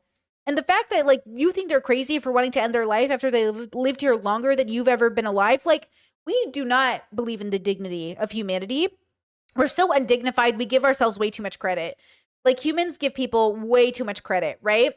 And again, as a person who used to be suicidal her whole life and stopped at the age of 30, when I realized like, oh, I never wanted to die. I only wanted to die because of the way the world was. That's not a reason to kill myself. I'm not going to kill myself for these white men. I'm not going to kill myself for these patriarchal bitches. I'm not going to kill myself because of these whores. Whores meaning men. I'm not going to kill myself because of them. But if I want to, might come to a stage in my life where I decide I'm done living, which is very different. My personal relationship with suicide was me wanting to die because I couldn't understand my place in the universe, which is not the same thing as somebody who's ready to die. Like I was not ready to die. I'm not ready to die. I have a lot of life I want to live, right? I have a lot of life I'd like to live. But when I die, I'd like to die with dignity, you know? And if I die with dignity, I hope that can look like many different ways. Like I hope if I have Alzheimer's, I'm allowed to die with dignity. I'm allowed to make those decisions. Now, of course, the other hope is that in 30 to 40 years, maybe we'll have some cure for Alzheimer's, and then I won't have to kill myself, because in that stage, I wouldn't be killing myself. I'd be ending the life of, I don't know, would I even be myself at that point? Obviously, it'd be me. It would just be a version of me that I don't have a relationship with, which is a whole question people have about the self. Are you even yourself if you don't remember who you are? Who knows? I don't know. That's a great question. I think there's some underlining spirit to a person. And so if my spouse wanted to take care of me until I naturally died, if I had Alzheimer's, that'd be fine. Like, I'm not mad about it. I just think it's crazy to put me in a home for strangers to take care of me and wipe my butt when you could have just killed me. It just sounds crazy. It just feels crazy to me to be like, I'm going to abandon my family in a nursing home and not see them every day instead of just like letting them die peacefully. Like I don't understand how that's more dignified. Like, I just don't get it. I don't get how that's more dignified. Okay, let's keep going. I am extremely angry. I cannot believe that despite what we were told, that Pegasus have acted in the same heartless, cruel manner as they did when Alistair died. I think they are despicable and should no longer be allowed to operate. But they are, if quietly. We tried repeatedly to phone the founder of Pegasus, who made that promise to the Hamiltons. He has never accepted our call. And yet, when it comes to fatal phone calls like Anne's, Pegasus seem willing to answer almost anyone. All they wanted to do was grant her wish and let her die. Oh, Paul, very brave of Anne's family to talk to us about this, but what has Pegasus had to say about this tonight? Well, they wouldn't do an interview with us. They've never agreed to do an interview with us. But they did send us a statement tonight insisting that they always make sure a patient has informed their family before they go ahead with an assisted death. And if they haven't, then Pegasus say they won't proceed with it. They say they actually tried to call one relative of Anne's and also to text them. Anne's family say they never received any calls or texts. Pegasus are also keen to point out they do abide by Swiss law. They aren't actually breaking any regulations in Switzerland, though police back here are now tonight investigating the circumstances of Anne's death. It's important to point out as well, there are differences of opinion, even amongst those who knew Anne and loved Anne. Two of her friends, for example, have contacted ITV News to say this was her private wish, and they believe that should be respected. But it does raise interesting questions. Okay, wait, we're hearing from two of her friends who said Anne did say this was her dying wish, and she did confirm it with people in her life, just not her family. That changes it for me a little bit. That adds some nuance to the story of, okay, wait, she did openly talk about it with friends. Friends said this was her wish, which implies she wasn't coerced and which implies she thought about it. Maybe her reasoning was weird, but she did think about it, which is a little bit different, right? Then, again, maybe her family wasn't safe. Maybe her family wasn't aware of her beliefs. Maybe her family wasn't maybe her family wasn't. Look, I've been thinking a lot about this lately, and maybe this is just too personal of an anecdote to be helpful, but I've been really thinking about how this election has changed a lot of my dynamics with people in my life, because it wasn't just an election. And I'm not talking about people who aren't involved in politics. I'm talking about people who are very involved. And so they have every reason to know better. And then at that point, they're making a choice. It has changed how I involve them in my life, which means contrary to their belief of me, they might find out that I'm already, like, there are people that I've already decided I might not contact if I'm dying, who I in the past would have made sure knew I was dying. Like, and that includes, like, if I go down for surgery, usually I would call these people and tell them, hey, I'm going down for surgery. If I don't wake up, I love you. Yeah, these people have lost, maybe even temporarily, maybe always temporarily, right? My interest in making them a priority in that way. Now, because of, not just because of who they voted for, but the way they acted and the way they continue to act and the way that they continue to be has led me to believing that as much as we love each other, they're not allowed to be privy to the most intimate parts of my life in which this kind of a situation comes up. Because I know that they would get in the way of me getting what I want. That ultimately their belief systems would stop me from getting the medical care I need. And that's too scary for me. And that includes anything from like an abortion. Listen, prior to getting married, as an example, I was always worried about having to go to the hospital because I was always afraid my parents would be in charge of my medical care and then force me to do something I didn't want to do. Like, I know my parents would choose that baby over me because that's what they've said. My parents, they said that they would choose like the life of the fetus over their kids because that fetus doesn't deserve to be punished. And like, even though they say it, I don't know if they would go through with it. I don't know that. But based off what they say, I could believe they could. Like, I remember the one time we talked about ectopic pregnancies and I was like, who'd you choose, me or an ectopic pregnancy? And they're like, well, what's the church's rules around it? And I'm like, see, this is our problem. But then I've seen them lax on certain church rules for the favoring their kids, but I can't tell. And that makes me worried. So when I say like in the past, I would make people aware, I would put them in charge of things. Like my mom was always like a person I could trust with things. And then one day it just became not so much. Right? So again, I think what we have to recognize is as much as we love the people in our life, and we love them, they might not be the safest people to confide in, especially when it comes to medical care. And assisted suicide, at the end of the day, assisted death is medical care. So, as much as this family is advocating that their sister or daughter or whatever son didn't want to die, like, I don't trust them more than I trust that person.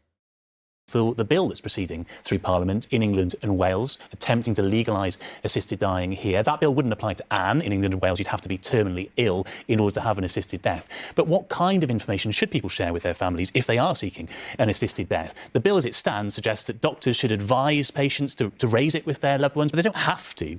And this all falls between that really grey area, that difficult balance between the right to choose when and how you die, and also the importance of protecting life and making sure it's not needlessly lost. Okay, Paul, thanks very much.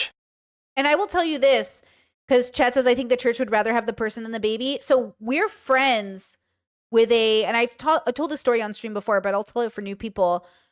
We have a friend who's a canon lawyer for the Catholic Church, meaning that he's gone to Rome, he's studied under the Catholic Church's, like, highest thinkers, whatever. Like, he knows about the law of the church. So I called him and I said, hey, if there's an ectopic pregnancy, what's the rules? Because after that conversation with my parents, I was curious. And according to him, and he's just one source, according to him, the rule around it, as an example, if the ectopic pregnancy is in the fallopian tube, as an example, you wouldn't have an abortion. You would take out that part of the tube, and then the result would be the death of the fetus, but you wouldn't have to have the abortion. I was like, yeah, but if you do that, then the girl can't get pregnant. So isn't that kind of a waste when she just have an abortion so she can get pregnant again later? And he was like, no, because then you're purposely targeting the fetus, which is the baby. So with peace and love, when I say, you should have strong relationships with your medical professionals, make sure they don't have a fucked up religion. This is what I mean. You know what I mean? Like, make sure that when you hire a medical professional, they have similar beliefs as you. So they advocate for you when they, you know what I mean? Because this shit happens with doctors and medical professionals as well. So make sure your doctor, like I always make sure my doctors are pro-choice, believe in, bodily autonomy, are pro-birth control. I don't want any judgment from my medical doctors about what I do with my body. And if I feel any of that, like, we're going to have problems. And of course, sometimes you're stuck and you have limited access to a lot of diverse doctors, but do your best to figure that out, yeah. Chet says it takes a lot of money to have a good relationship with a medical professional. What does that mean? I don't know what that means. What does that mean? Am I missing something? I don't know what that means. Chet says, so they pretend to not target the fetus directly in order to give themselves permission to value the life of the mother in the instance. Exactly.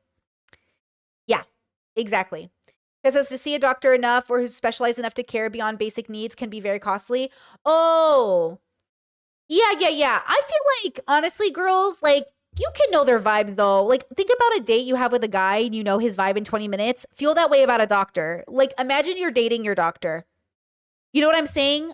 What are they like? Depending on the meetings you have, I've had doctors that talk to me for an hour, and I've had doctors that could talk to me for 15 minutes.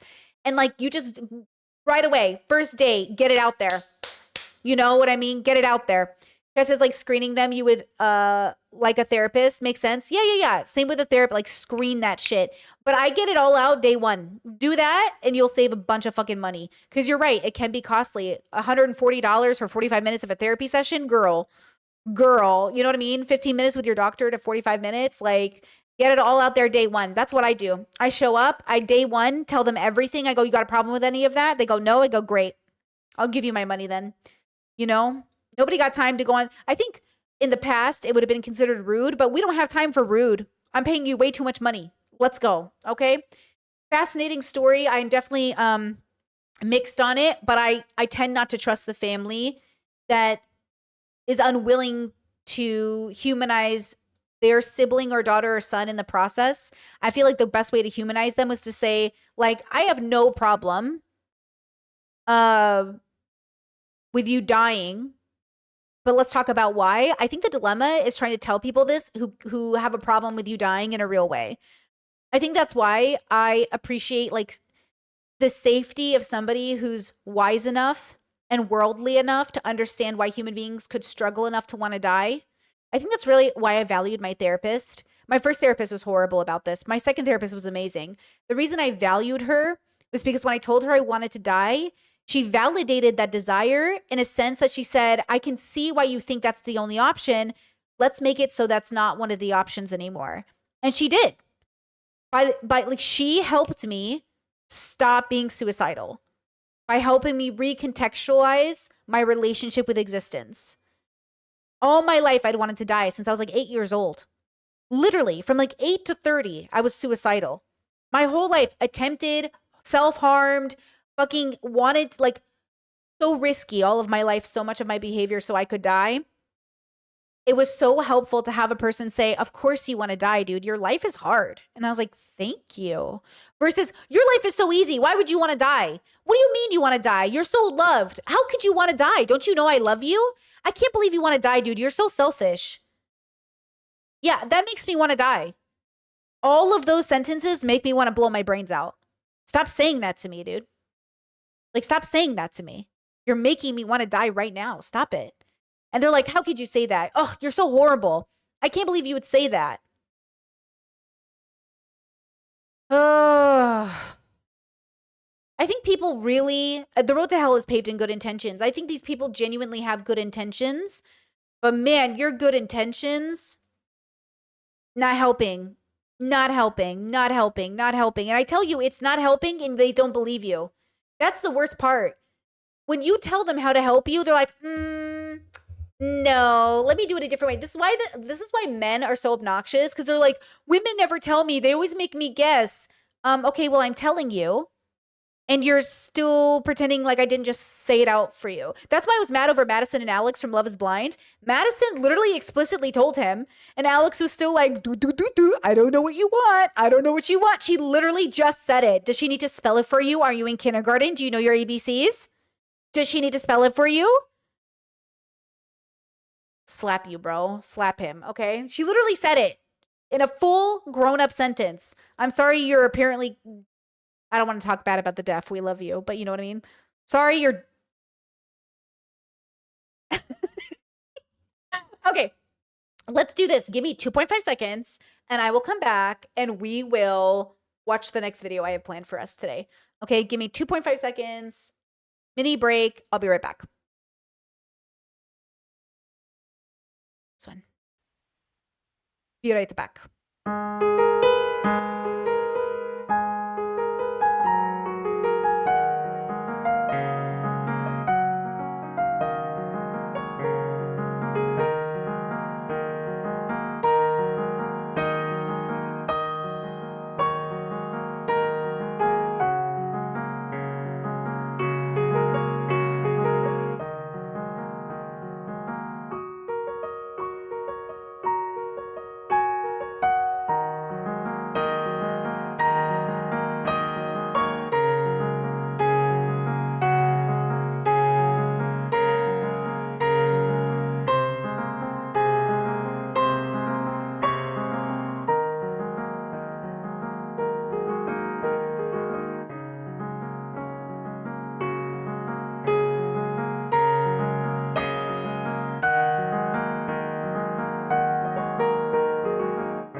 All right, I'm back. Okay, let's see.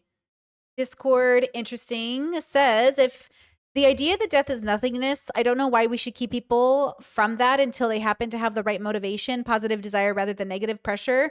I still don't understand why the motive would make a difference for whether the decision towards death should be respected or not. They edited to say, though, I get concerns about trying to harm reduce for the society and people affected by the what's this? I'd understand. Oh, by the I feel like it's blank, but I should know what the word is meant to be there. I'd understand that if that's all that it was about, but it sounds like it's not. I think, okay, from a philosophical perspective, which is subjective, I do think everything we do should have a why, but only because we can. But I don't think it's a moral obligation so much as a premise to a foundation of curiosity about the meaning of life. So if philosophy is, you know, learning about life and universe and everything that encompasses existence, then there'd be a natural curiosity towards why I was doing something, why any of us were doing anything. And so I do think that if the theory, which we don't know, that death is nothingness, right? We don't know that. But if it is nothingness, then why should it matter if people want to be nothing? I mean, for the same reason, I'm not sure that it matters if any of us die ever. I feel like caring about why we die is the same thing as caring about why we live. I think the way we do things is connected to everything else we do. So like in some ways you could say we're all living history, and just like the former lives of everybody who's come before us we don't care about anymore, why should it matter if anyone today dies? Like, why should it matter that Palestine is being genocided? Like, if we're all going to die anyways and death is nothingness, like, who cares? But it matters to us because we have the ability to experience a more dignified relationship with existing and existence. And then it matters because obviously the consent comes into it. But even more than that, it's connected to everything else that we are as a people. Like, caring about the quality of life and the quality of your death, I think, is connected to every problem we are having in the universe personally. Like, I think if we could figure out how to be dignified in life and death, I do think we would be able to say no to this scale of violence quicker. Right? We'd be able to say absolutely not. Like, the fact that we're even allowing a genocide to happen, the fact that people like Ethan Klein can even get on this platform and not understand how he's contributing to it, the fact that we are so ignorant to the fact that we are participating in these things is a part of just being a person, right? You're not better than someone else because you're self-aware. You're just having a different relationship with perspective. But I feel like it's connected to our lack of dignity. And I don't mean that in the religious way that people say because the religious are so undignified. I mean that in some universal sense. Like, maybe there is some universal objective answer that is moving us towards a direction of harmony that we keep denying because we're having a limited biological experience to some extent. Wait, chat says Ethan said that the one guy we watched, Noah, made this video to incite violence against him.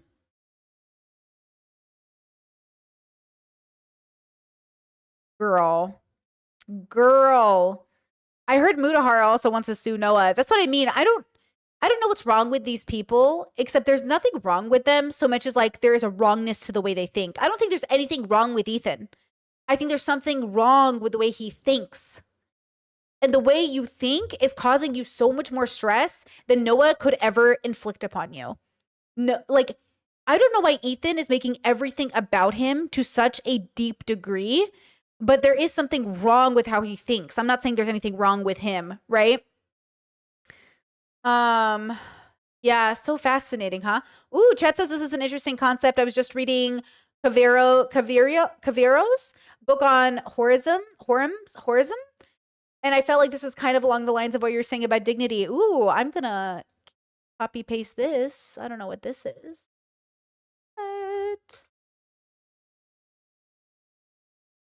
If those words mean, but I will look into it. Okay. Yeah, I don't know. There's something to be said about how we experience life. And this is, and this is why I think I am fascinated with why we do everything. I think that's why I'm naturally drawn to philosophy. Because I'm always just thinking about, like, what does this mean? What does this mean? What does this mean? Like today, the next video we're about to watch is along the same lines. It's from SBS once again. And it's about people who are old. And I think what's fascinating about old people, and it's not a universal experience. Like when we talk about Gen Z or millennials, we are not talking about every Gen Z or every millennial. And in the same way, when we talk about boomers, we're not talking about every person who is a boomer. We're talking about almost specific kinds of categories of these categories, right? And so this one is about elder communities and how they react to having realizations about where they are in their life, from bad marriages to cheating situations to almost like an awakening people have. And I just don't want you to be 80 to figure it out. I want you to figure it out as soon as possible, but not in a sense of regret or like fear, from a place of curiosity and openness. I never want you to feel afraid about what you don't know, but instead excited and curious about what that could be, Yeah, and even like, just in case nobody knows, like Gen Z, boomer, all of these things, this is a recent creation. Like generations isn't a real thing until we made it up. It's a construct. Gen Z, Gen Beta, or Gen Alpha. Yeah, Gen Beta is the new one. Gen Alpha, it's a made up construct by two dudes who needed a categorization system. Like it's just, we made it up. And it's just saying these people born at this time have this general experience or this general thing in common, or they were born at this time. but it's not meaningful. We put a lot of meaning to it because we start to attach like political values or attitudes. We tend to generalize. So don't fall for the trap of thinking like love languages that this isn't something that a man just created, because it is. And I love that. I love a categorization system, but just remember that it was created by a man, so it's flawed. And the same way that my levels was created by a man, so it's flawed. Okay, that's why when men try to come for my level system, just a reminder that men created all the bullshit systems we follow all the time. And they're still helpful, even if they're not objective. Because they're explaining an experience that's had by a certain part of the population, which is the point of the levels, right? Okay, let's get into this video from SBS, who we love, we adore. They're just the best. I found out my husband was cheating on me for over a decade. Girl, let's get into it. I'm Kumi Taguchi on this episode of Insight, why it's older couples who are calling it quits. I acknowledge that I'm not the easiest person in the world to live with. When the divorce papers were served, he'd spelt my name incorrectly. He had the wrong date of marriage and the wrong age for me. So I just thought, wow, 33 years and he doesn't know any of that. We often acknowledge that there's no one on the planet that knows us better than we do. Anne has been my style advisor and she was really strict about how I looked. There's no way I was walking next to her unless she was okay. I've been a mum, I've been a wife. No, I don't want to be in another relationship. Okay. Kate, you were married for 30 years and you raised 4 children. What effect did becoming an empty nester have on you? The way I saw it was there's different stages of life, and I felt like I was heading into my last third of being physically active and cognitively, engaged. How were you thinking about your future towards retirement? We were living in Denver, Colorado. Ooh. And had been for approaching 20 years. I do remember sitting on the porch in Denver and asking my then spouse, how do you see the next 15, 20, 25 years? And he said, I'd be happy to live here in Denver and write to coffee shops and breweries. And I just went, oh no. I was yearning to get back to Australia because I couldn't stay living in the States. 3 years ago, you told him you wanted a divorce. How long had you been thinking about that? Probably about 2 years before that. I started stepping back from the relationship myself and I started asking questions. He would never engage in a conversation about what the future held. And that was frustrating to me and I couldn't get an answer out of him. And so I was just standing back going, this isn't what I want. Susan, you divorced. That, talk about a settling relationship. See how they're not on the same page? They're not a team. Of course it's going to lead to a divorce. How are you going to stay married to somebody that you're not on the same page as? You know, again, there's nothing wrong with getting a divorce. It's not unethical to get a divorce. It's just what happens. It's life. Who cares? But it's one of those things that if you're trying to avoid doing the paperwork like I always am, girl, getting married with so much paperwork, I never want to do paperwork again, okay? That means you have to go for somebody high compatible who's going to build a life with you. But talk about location differences. And look, my partner and I have very serious conversations about the way we view the world, you know, the journeys we're going to go on, what could ever tear us apart. We always joke like, what could we do that would end this relationship? So obviously we talk about reality shifts, right? If somebody becomes religious or somebody becomes homophobic, or if somebody has a view on reality that's like so strange and foreign and kind of scary that it's going to be like, oh, I can't come home to this person every night because like we don't see reality the same way. Like that's very important. And that's why you always have to grow together and make sure you have a foundation of belief. I am not terrified of this partner ever doing it, but I do hear stories of people who like have conversions and they convert to a religion and they have a whole new way of viewing the world. And I'm just like, oh, though that's possible and you never know how you're going to change, that is quite a shift. Now, Rhett and Link are a great example of people that started off Christian, deconstructed, and their wives went on the journey with them. Look, Rhett and Link probably would have ended up in divorce if their wives weren't also on a deconstruction journey.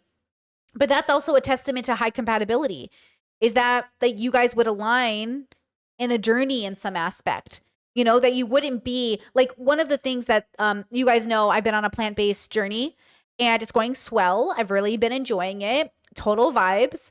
And I do feel bad about eating meat, not eating meat completely, but buying it.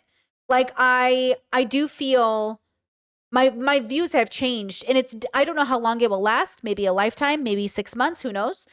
But my partner isn't on that journey. My partner's still buying meat And for some couples, this could be the deviation in reality. This could be it. But I think because we're still on the same pathway of growing together and we're about harm reduction, it's just it looks different. It allows us to have more flexibility in how we express that or have that relationship. So like for me, I don't need him to be plant-based for us to feel like we're still on the same page about harm reduction. But that's also because at this point, we're not deviating from like reality. We're deviating from what feels comfortable for us as individuals to have that relationship. Do you know what I'm saying? And I think that's the thing that's interesting is what's the difference between a reality difference that would make you get a divorce and a difference in how you harm reduce, or a difference in how you hobby, or a difference in how you dress, or a difference in how you XYZ that changes things. Because like this obviously has to do with my values to some extent, but then why isn't it a deal breaker? It's just different. It's a different kind of relationship. It's a different kind of why. So you have to make a decision in your life. What would be a deal breaker? What wouldn't be a deal breaker? For her, it was the idea of not living in the States. But then why didn't he go with her? Why didn't he go to Australia? You know? About a year ago, after a 37-year marriage, how were the early days of your marriage? We'd met when I was 22 and bought a house quite quickly, renovated it, had 2 children. And so I suppose we were a very happy couple for, many years. Why did you separate after such a long-term relationship? My ex-husband had retired. He was 80 years older than me. In the lead up to my marriage breaking up, I presume, and it's all surmising, that things may have been a bit difficult for him because I was very much working. The actual breakup, I came home from work and he was waiting on the porch for me on our veranda. Within maybe an hour, he told me that he decided that we needed to separate. We would have had maybe a 10-minute conversation around all those things like, is there somebody else? What do you mean? How long are you going for? I believed he may have just wanted to go away for a couple of weeks and I thought that was a good idea. And he got into the car and drove off. By about 8 o'clock at night, where I didn't know where he was, I realised that maybe this was bigger than I thought it was going to be. And I remember just walking through the house and realising that he'd taken all his possessions. So he'd stripped up all his clothes, bathroom cabinet, things like that. What was it like for you in the weeks after he left? It was all a bit of a blur. My mother broke her hip about 5 days after he left. And so I went into sort of nurturing damage control around my mum. One son flew home. You know, it was fairly devastating for them. Their father had just driven off and they didn't see it coming. See, my brain right away goes, oh my God, get them to the hospital. They have a tumor. I automatically assume tumor. 37 years of marriage and you randomly walk off and I'm not going to assume a tumor, Alzheimer's, dementia. Like if this happened to my partner and I'd feel like, can we get you evaluated just to double check because I love you and I feel like this is so outside your MO and I just feel like it's coming out of nowhere. And if that's not the reason, I respect you and I love you and I'm going to show you dignity and let you move away from this relationship because I would never break your consent by forcing you to stay in this marriage. I've spent my whole life with you and I just feel like there's a fear I have that this person that I've loved all these years might be having a medical problem. I feel like that's where my thought goes right away because I'm like, whoa, why are you doing this? This is so outside of your MO. But maybe she knew it was coming. Maybe she had signs. Maybe she now, in hindsight's 22, maybe she knew this was coming and so she knows it's not a medical problem. But yeah. It was all a bit of a nightmare as well. We headed into a COVID lockdown straight after. Wow. And I just think I bunkered down and got on with making sure mum was okay and kids were okay and went back to work. Did you discuss with him at all what was going on? The odd text message. There were certainly attempts. I think everything became quite sort of financial as well. Who's paying the gas bill? Oh, look, it's me. So to make sense of a 37-year-old relationship breaking up very quickly and trying to make sense of where we were, I decided that I needed to be my best self. And I wrote him a gratitude letter.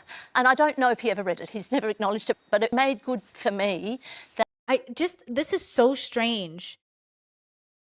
That has anyone found an answer? Has he answered anybody? Like, I feel like if my best friend, not even my partner, if my best friend started acting crazy in a short period of time, I'd be like, hey girl, let's go to the hospital. Because I expect an answer. This is where I get concerned with people. Like, girl, I hope she's going to tell me that he eventually did confirm with his son or her that he is of sound mind and he made this decision.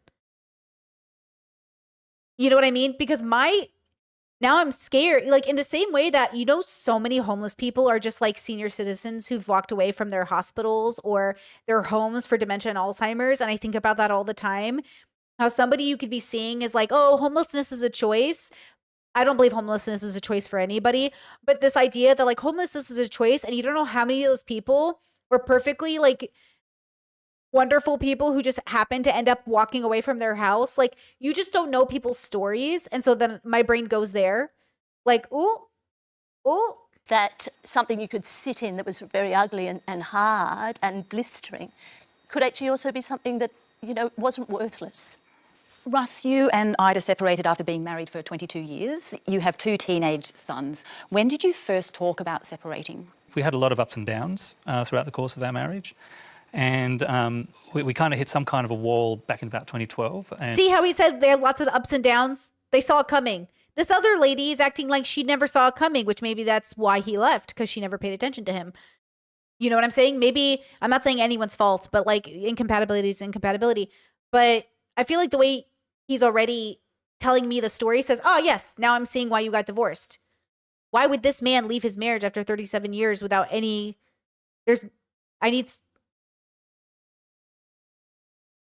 Like, did you lose your mind? Which, I mean, I do kind of think humans, like... That's why I say, like, sounds like mental health, And we went through a round of counselling and so forth. But where it really came to that really serious point that led to us separating 2.5 years ago, I'd just gotten to a point where this was repeating again and again. The same cycles were occurring. And we were having one of those moments. And I just went, I just can't do this anymore. Yeah. I'm just not doing this anymore. Yeah.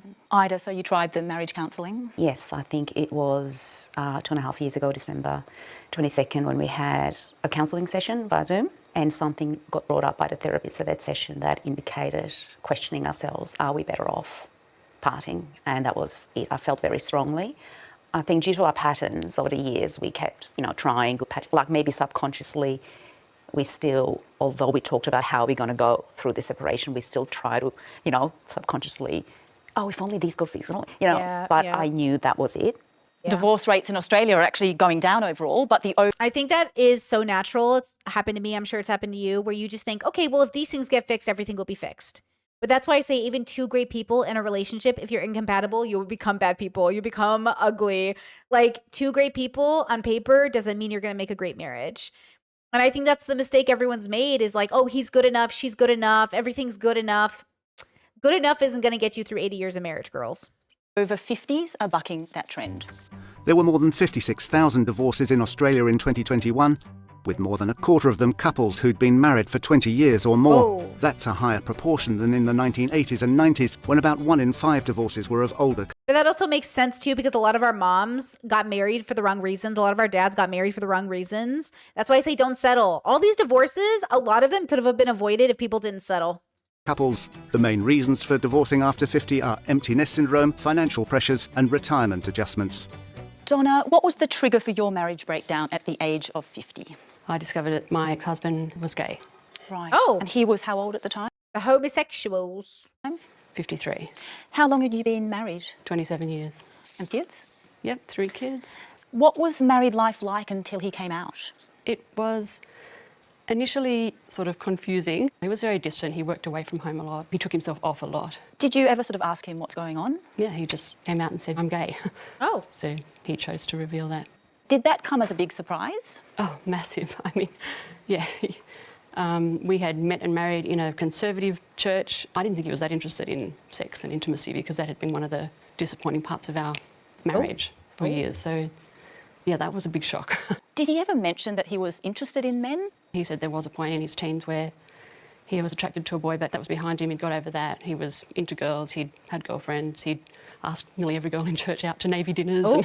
And, yeah, things He like was in the Navy? Is that what she said? Navy dinners?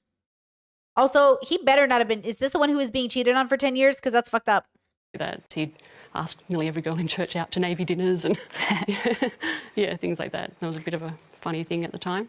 So once you found that out, did you decide to part ways from that point? Yeah, it was very much a watershed moment. So you were happy to separate? I was so happy to get out of that Jan, when did you first start questioning your gender? Well, I was born as a male.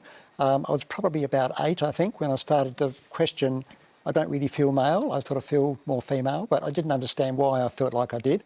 You married Anne when you were 24. Did you think that marriage would change how you felt? Oh, most definitely. I'd figured when I was 20 that if I had a girlfriend and went through relationships and then married, I'd come back to normal. But sadly, that wasn't the case. And how many years into the marriage did Jan disclose her gender identity to you? We'd been married about 7 years, and I used to go to woodwork, and Jan looked after the boys. And of course, as they got older, they didn't go to bed and give Jan her time as a woman. So she had to disclose to me that, out of frustration, that she was a cross-dresser. Right, so the time as a woman, in a sense, cross-dressing at home, but as the kids got older, they were more around and more present. They were present, and Jan just couldn't get enough time to be who she wanted to be. Oh. Oh. Oh, wait. So are they saying that they were together, she was fine with them cross-dressing at the time, but when the kids got older and would notice it, she would cross-dress less, but the reality is she wasn't cross-dressing at all. She was actually just wanting to dress, I guess, like a girl, whatever that means, right? That yeah. Oh, that makes sense. Oh, that's nice. Okay, so they're very hip. They're a very hip couple here, okay? I don't know if they're divorced. Are they divorced? We don't know yet. Did they say they were divorced? Because they could still be together. But probably divorced. Let's see. Did you consider separating then? No, I saw the disclosure of being as a cross-dresser, and I remember saying, thank God she's not a gambler, thank God she's not into leather and whipping, and I just... Hey. But also, I get it. ...tried all of the bits and said, she's in the closet, no one needs to know, and so I just let it be. Jan, what was married life like for you before you transitioned? Initially, it was fine. As I got older, I started to feel depressed that I wasn't living who I wanted or needed to be. Never managed to actually do anything because I was afraid of the consequences for the family around me. By the time I was 50, I was desperate to resolve the way I felt. What was it like keeping that secret from your 2 sons? Very difficult, because Jan at that stage was wanting to shout to the world, this is who I am. I would like to wear 2 earrings. I was getting pressured to let Jan out of the box. Having 2 sons, I had to insist to Jan that they had to develop their sexuality and be comfortable with who they were before she added that dimension of transgender into their lives. Interesting. How long were you able to keep that going? I thought I'd done a pretty good job, and Jan also had honoured being discreet, until one day one of my children came home from school early and of course sprung Jan as a woman. So then we had to disclose to both boys the situation we were in. That was sad, because the secret that we had was very hard on both of us to keep that secret, and then we had to transfer that to our children who... You know, what we're thinking about is the time it must have been happening, because they're quite old now. So their kids would be born into a world that would have been so much more transphobic, right? So much more homophobic. So then I'm assuming, right? I don't know this part of the world in that sense, so I don't know what your timeline was here, but I'm assuming their kids were probably kids in the 80s, late 70s maybe. So finding out, you know, they had 2 moms even, let alone a transgender mom, that would have been really intense, right? So that would have been an added pressure of I love that the couple stayed together. I love that they were a team, but I could see them not feeling it necessary to tell the kids just yet, given that the kids might unknowingly also share it with people, and it could be a really big issue, bigger than it needs to be. I think we forget how still coming out can be so dangerous, and why your kids, though they should feel safe in the home you're raising them in, it doesn't mean the world is safe, right? And so we have to be careful about these things. But okay, I'm trying to imagine it from their perspective. Still very modern of them. Very amazing that they were able to handle it as a unit. Also had to keep the secret, because if you look at the date and the year level, this is back when transgender wasn't cool. It wasn't part of society's acceptance at all. So it was a secret. It was something the boys had to cover up. Right. See, and now the kids have to keep the secret, and that can be really hard for children. Started living as a woman at 50. What was the catalyst for that? Mid-96, I said I really have to be female or I'm not going to survive, and accepted it on an intellectual level, certainly not at an emotional level. And we started planning for a transition which effectively happened on the 1st of January 1997. That's when I started living full-time as Jan. And how did you take the transitioning news? I was devastated. Still hurts. It meant that I had lost a husband. I'd lost the battle that I had fought for 20 years to keep Jan in the closet. I wanted Jan to be happy and a cross-dresser, and I wanted a husband, and I realised that it couldn't happen. Oh. So Jan had to be free. And the difference is amazing. Jan was happy and became productive instead of depressed and not contributing really to supporting in the family. Before that, you had been happy to remain married? Yes, absolutely. As I said, it was just something, a secret in the closet. I can manage that. How did that work in terms of the household? When Jan decided that she had to come out and be female, she had been having therapy from a psychologist, and they prescribed hormones, which meant that Jan was not able to be intimate. The marriage at that point was definitely just a token. We just kept status quo. Jan moved to a separate bedroom. I mean, it was just a separate life now because Jan was Jan, not the person I married. Right. Very valid. Very valid. I mean, the hardest and greatest thing about community is that our actions impact others. And whether we like it or not, it's true. And that includes, like I said earlier in stream, when I choose myself, I disappoint others. And sometimes they're really valid for feeling like this is difficult. And then they have to go through their own mourning. The difference is I shouldn't have to do the emotional labor. Your therapist can. So if you're a parent who's devastated your kid is trans or gay or something, maybe your kid can help you. But I think ultimately a professional should help you with that because your kid already needs different kinds of support. I think that this wasn't Jan's responsibility to do the emotional labor, though it would have been nice because they were doing emotional labor for each other. I mean, she was doing tons of emotional labor for Jan, right? They were doing a lot for each other, but sometimes having a professional is really, really important, right? Having a third party to help you talk about yourself, because it is about you, right? I don't think she's trying to make Jan's situation about her, but as separate from Jan, this is about her. And then separate from her, it is about Jan. And I think they can only do so much emotional labor before a professional should come in and do that for you. Yeah. Wow. I think they're handling it really well. Jan, what conversations did you have around that change in dynamic in your marriage? I felt fortunate in that we didn't immediately have to divide our assets and our lives and go separate ways.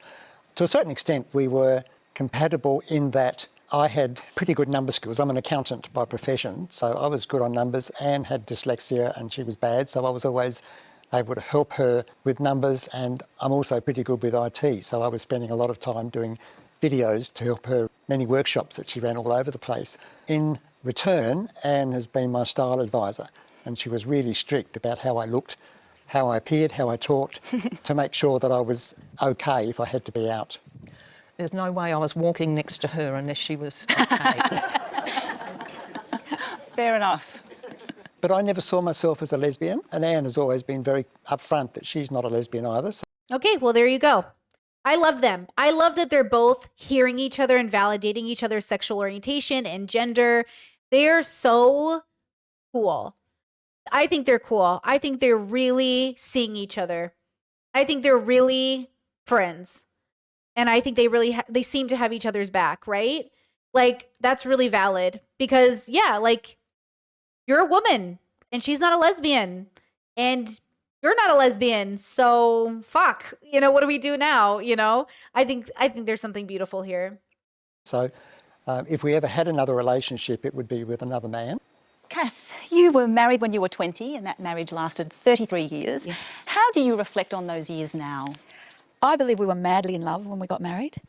He was going off. I agree. Oh my God, Chat. Chat says, I think this is real love, not romantic, but love, but foundational love. I would consider this unconditional love. Yeah. I see very unconditional love between the two of them, for sure. I agree. To national service and We hurried to get married because I had to transfer to university to a different state and all of that. So we didn't have children for 7 years, and then we had 4. And so it was really when the children started to get to teen years that I think I can now perceive some cracks in the marriage. Not really before that.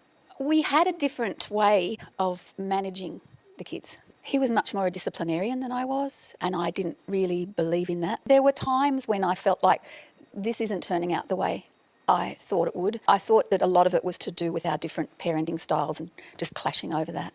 Was there a point where you realised you were on different pages apart from the parenting? Yes, I think that didn't happen until after the children had left home. Or there was still a couple at home, but they were at university, so they were coming and going. I felt like we were on different pages because we'd lived on a farm and we'd sold that property, and he wanted to buy a new farm and I wanted to buy a house near the beach. And he really desperately wanted to live in this other house. And then he wanted to build a new house on the farm. And I thought, no, I don't want to go back to that farming life. So one day we were talking about building the new house, and he just said, if you don't want to live in the new house, then I don't want to live with you anymore. Oh, it was that sudden? Yeah. What did he reveal to you after your divorce? Well, slowly but surely over that time, but after our financial settlement, he revealed that he'd been having an affair. Oh. And when we were very close to the divorce was kind of like there, it's finished. He said to me, I've been having an affair with her for at least 10 years. So Oh my I kind God. of went, oh. And, this is how I remember it. He might remember it in a different way, but that's how I remember it. Oh, whoa. First of all, love the way she said that. He might remember it differently, but that's how I remember it. Okay, first of all, valid. Girl's gone to therapy. But also, holy fuck. 10 years. I'm exhausted just thinking about it. Whoa. 10 years. Holy shit, bro. My brother in Christ, bro. 10 years, bro? How did that deception feel to you? I was devastated. Ugh. There had been times when I'd suspected something, but he'd always denied it. And because he was a very flamboyant, charismatic character, he was always flirting.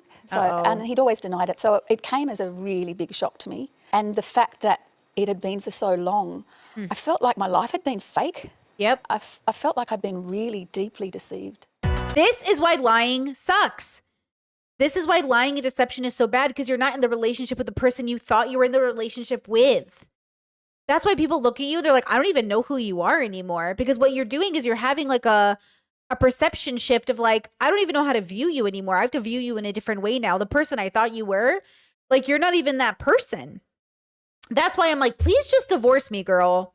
No hard feelings. I'd rather just get divorced. Just like divorce me. Like, I don't know why you gotta be out here cheating and lying and conniving. Just like fucking, what is so bad about getting a divorce? You know? I'm shook at how many people try to murder people instead of just getting a divorce. Which honestly, I almost want to show you this video after this because I was shook when I was listening to this story and I was like, just get a divorce. What are you gonna do? What are you gonna do? I didn't see why I was the sort of keeper of the family photo albums and all the stuff he hadn't taken. That sort of idea that I was anchored to the past and that it was full of ghosts. I made a decision to sell the family home and to pack it up and to buy my own place. I'm working still and most probably will be for a while. My heart stopped beating. I remember blacking out. My consciousness left my body to allow the body to have that experience. I didn't feel any pain. Near-death experiences. Seeing my dad and my grandfather. Were they This is a preview. This is a preview. alive? No. I was clinically dead for around 15 minutes. And it was peaceful and blissful. Can science make sense of all these experiences? You gotta watch this one, bro. I don't think it can yet.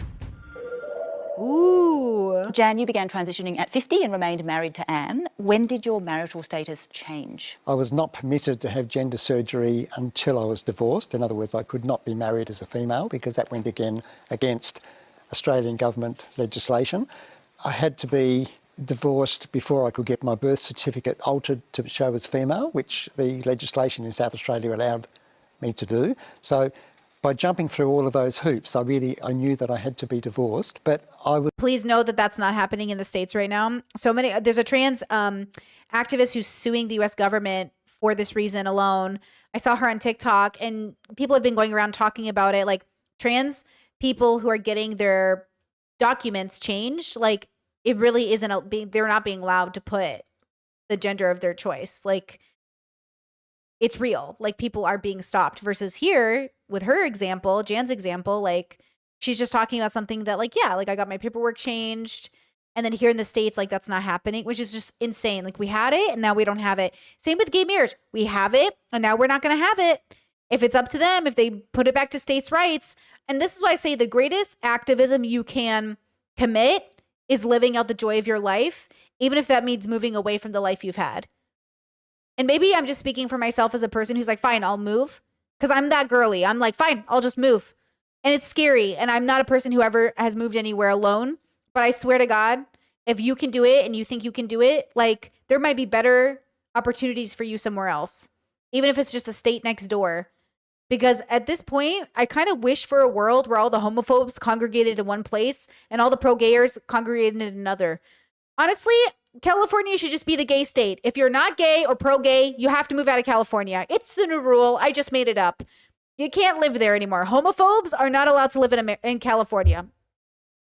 Brittany has spoken. Brittany has spoken. Okay? I was also thinking that it gave both of us the opportunity, if another relationship ever became possible, we were free to pursue that instead of having to debate the question of divorce at a later date.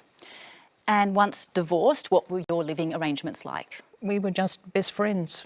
We shared a house, we shared children and now grandchildren. We lived as best friends and worked together for each other's happiness, probably.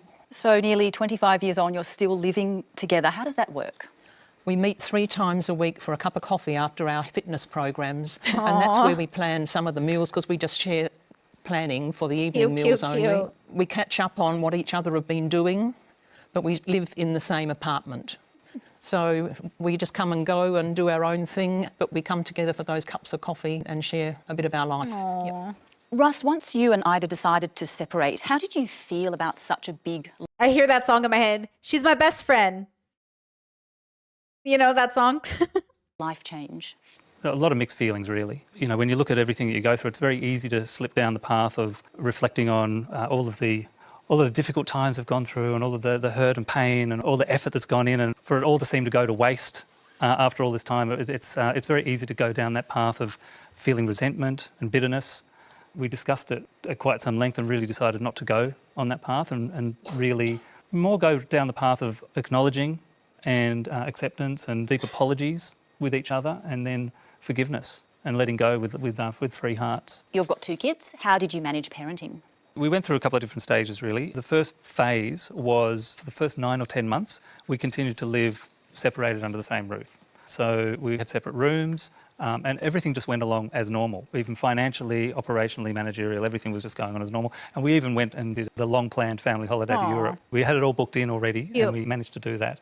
At close quarters, every day for 3 weeks, that was kind of the turning point. And Ida said to me, okay, that's it. We definitely have to live separately after this. So then we moved to the next stage, which is known as bird nesting, which for those people who don't know, a lot of people haven't heard about this model. We kept the pets and the kids all in the family home, and we rented an apartment just a kilometre from the family home. And then instead of getting the kids to move back and forth every week or every 2 weeks, we would move back and forth every Oh my God, cool. Wait, that's so cool. What?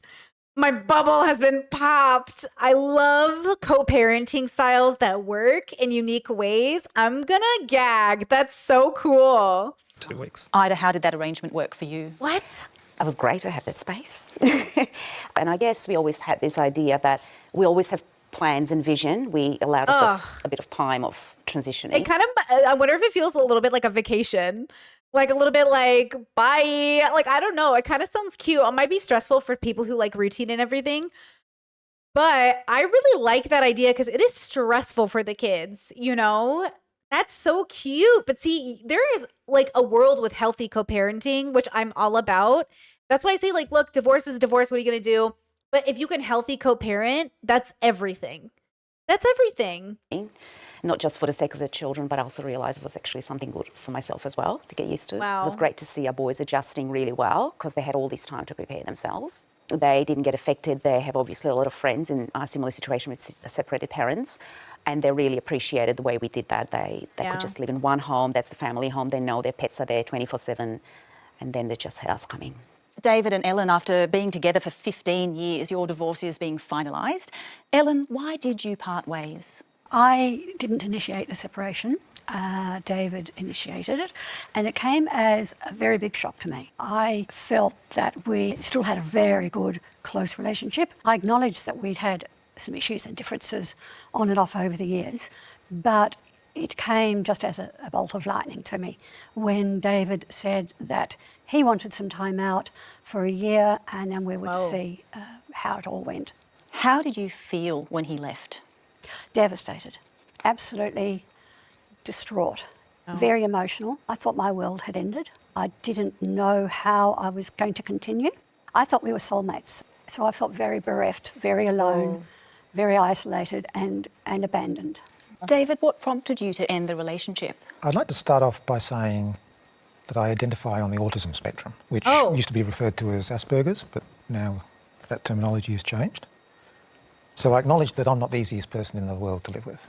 I tend to over-intellectualise things. One view that I've come to is that if things aren't working, the other person doesn't need to change, that they are who they are. And sometimes, I guess I thought of the analogy of jigsaw puzzle pieces. Just because two pieces don't fit together, neither of them are wrong. I guess I got to the point where I didn't feel like we fitted together like jigsaw puzzle pieces anymore. Did you have a sense of how you'd think Ellen would feel about that decision? Oh yes, I knew that she would be devastated. It was very important to me that I made the journey as easy as possible for her. You're 68 and you retired from work a few years before the split. Was that a factor?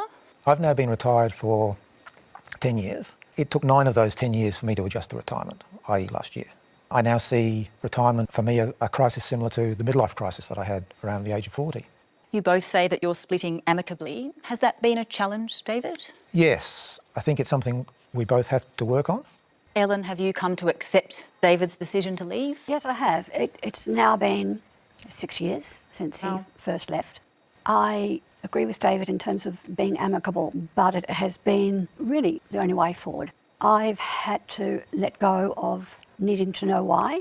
I still don't fully understand why David left, but I've now accepted that he needed to do it for his reasons.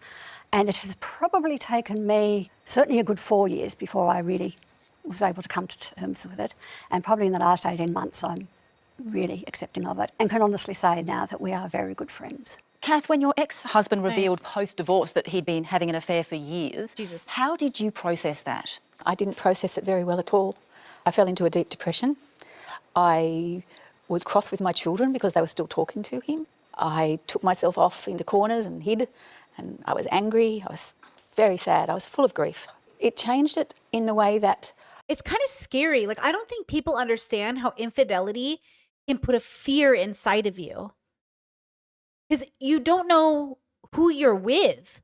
Like, a person that you've let into your mind, your body, your soul, your space could so easily look at you every day and lie to you and trick you. And then you start to doubt your own sanity and you start to doubt, like, how did I not know? And what were the signs? And then you start to just, really doubt yourself and then doubt just, it is so much more serious. That's why when people say like, oh, like, cheating isn't the end of the world. With peace and love, I don't know what version of cheating you have in your head, but I'm having this kind of cheating, long form deception or long-term deception, looking a person in the eye, that person building a reality around you only to have the reality shifted. Like, I don't know what I'm sure people are imagining like drunk at a bar one night or something. I don't know what you're imagining, but I'm talking about, lying to a person that's supposed to trust you.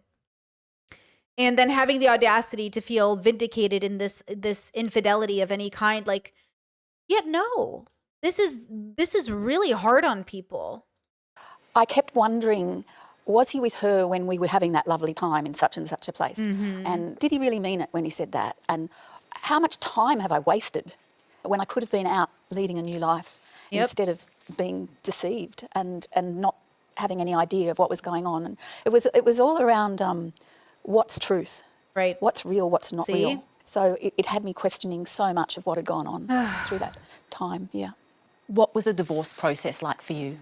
The divorce process itself wasn't too bad. The financial settlement happened before the divorce. That was pretty horrible.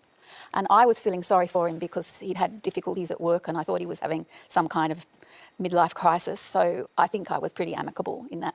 And later I discovered that probably superannuation-wise I didn't do very well. But the actual divorce process, when it finally happened, I got served my divorce papers the day my sister died. Ugh. So it was pretty horrendous. But when the divorce papers were served, I sort of thought this summed up everything. He'd spelt my name incorrectly. He had the wrong date of marriage and the wrong age for me. Wow. So I just thought, wow, 33 years and he doesn't know any of that. It's pretty. Girl, ma'am, girl. Remember the story I told you the other day on stream? When I realized a person I was dating for 5 years on again, off again, didn't even know my father's name. And I was like, and I didn't know. I only knew because when he wrote a letter to my family, he spelled my dad's name with a completely different name. And I was like, how have you, I know his parents' names. I know his siblings' names. I know his life. I know his, I knew so much. And I'm not even going to pretend like now that I'm married, my partner and I we'll be like, when's my birthday? Spell my name. And we're like, can you fill out paperwork if I'm not there with you? And we're just like, and it's kind of, we think it's funny now. Sometimes we'll pretend like we don't remember each other's birthdays, but for real though, can you do the paperwork if I'm not around? Do you understand? Can you do this? Can I rely on you? And I think a big part of it now is that we're actually adulting together. I think if I'm being honest, I never really adulted in my 20s. I mean, we're always adults. We're always functional and working and paying taxes. But I mean, my partner never was in charge of my medical care. I never shared money with them. You know what I mean? Everything was separate. But now that I'm married, everything is together. Our medical stuff is together. Everything we do together, our bank's account, all of our money's together. Everything we're doing is together. So now it's kind of important that you know what's going on. Now I kind of need you to know what's happening, But then I think there is this priority over knowing things and not knowing things. And I think men are just trained to feel like they don't have to know things. And I think society lets them get away with it because they think it's funny. But I think at some point it's going to be less prominent. Because I think even my dad, I was like, whose birthdays do you know? He knows my birthday because I'm the favorite, obviously. And he knows my little brother's birthday. I was like, you don't know all the other kids' birthdays? He's like, no. And I was like, okay, well, hello. What if mom dies and you need to know our birthdays? He's like, well, I'll just read the paperwork. And I was like, okay. And I get it. Memorizing all these birthdays could be hard. But see, I know all my siblings' birthdays and I know everyone's birthdays in the family. So I don't know. I just think it's something that I think but not all my siblings know everyone's birthdays. Not everybody knows. I wonder if my sister knows everybody's birthdays. Maybe not. But I know it because I think these details are important about people's lives. But I don't know all my friends' birthdays. Inner circle, I know their birthdays, but I don't know all my friends' birthdays in general. You know what I mean? Oh, Chad says, I don't know my siblings' birthdays. Well, there you go. It can't be that important, but sometimes I think making it important is also valuable instead of valuing the ignorance. Valuing being ignorant is one thing. I don't know my sister's phone number. I don't even know my partner's phone number. I haven't memorized my partner's phone number. How about that? Croatian numbers are very long, guys. Okay? I don't know it. I don't know it by heart. I don't know my mother-in-law's phone number by heart. So that's pretty bad. I've been with him for a long time now. I should know it. I don't know it. I don't know any of my siblings' phone numbers. I only know my parents' phone numbers and my home phone and my bestie's mom's number. And I know my best friend's phone number, and that's it. I don't know almost anyone else's numbers. You know what I mean? As a little kid, my grandparents and my aunties and uncles used to test us, the Rolodesk, and they'd be like, okay, this auntie's number, what's her phone number? And as a little girl, I knew everybody's phone numbers. But now as grown up, as a man, I don't know anything. Pretty sad. Lynn, how would you describe your financial position throughout your 34-year marriage? I was 23 when we got married. We bought our first home 6 months after that. Oh my God, all these people with stories about being in their 20s and buying a home. Fries and millennial. Fries and literal millennial. Don't you love all these boomer stories where they're like, married at 23, bought a house by 24. And I'm like, okay. Unit in Sydney. We went on to have 4 kids and we ended up being married for 34 years. So we ended up in a quite comfortable middle-class family, I would say. We put all our kids through private schools, a couple of them through uni. We took holidays, we skied in Australia, we skied overseas, we went on cruises, took the kids on cruises. So I was feeling pretty good after 34 years of marriage. Financially, I was feeling great. You divorced after your husband found another partner. Where did that leave you? Financially, it left me in an absolute mess. I'd worked all my life, had kids in between. The era that we were going through, if you left a job, you got paid out your superannuation. And my former husband was made redundant in 1990, and so all his super was paid out at that point, which we put into a house and a car and all the other things. But as time went on, we had issues with our house, so we knocked our house down and rebuilt it. So in doing that, we ended up taking out quite a large mortgage. Within less than 12 months after we moved into that house, our marriage went by the board. What? My husband moved out and I was left in the house. I ended up selling the house as part of the divorce settlement, and because we had the large mortgage, we didn't get a lot out of it. And the thing about it with me is I had very little super. Because I'd sort of changed jobs, it had been paid out along the way, I didn't have a lot of super behind me. So I continued to work until I was 69. I thought I'll have enough just to take out a small mortgage and buy a little unit. And I'm talking about 2008, 2009. I went and spoke to the bank manager and to see what I could borrow, and he literally just looked at me and said, "You're a 58-year-old female, we won't give you a loan." And I said, if I was my former husband sitting here and asking you the same question, asking you for a loan, would you get it? And he looked at me and said yes. And that rocked me. What were your options? I come from Wollongong area, so I went and talked to them there about public housing, only to be told that there was a 10-year waiting list on that for a single woman who was at my age, so that was out of the question. Because I was still working and had a good income, single income coming in, I had to rent. So I rented for the next 11 years, and then by that stage I was 69 and I retired, but of course I could no longer afford the rent on the unit I was renting. And by that stage, I'm sort of looking at what will I do, and I ended up house sat for a while, and then one of my children, they were saving to buy a house and they had 2 school-aged daughters. So they actually said to me, if we rent somewhere with granny accommodation, would you move in with us and take care of our kids before and after school? Because they were paying quite a lot of money for before and after school care. So I did that for 2 years, and of course then the house we were renting was sold. My son-in-law, they decided the only way they'd get a house was to go west, so he got fly-in, fly-out work over in WA. They moved to Perth. There was no way I was going to move to Perth with them, so I started looking again. I'm going back. Why? What? I'm exhausted. To late 2020 now, and that was post-COVID.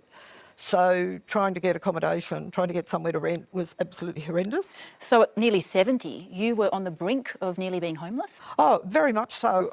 Fortunately, I had a car, and I thought if worst comes to worst, I can live in my car.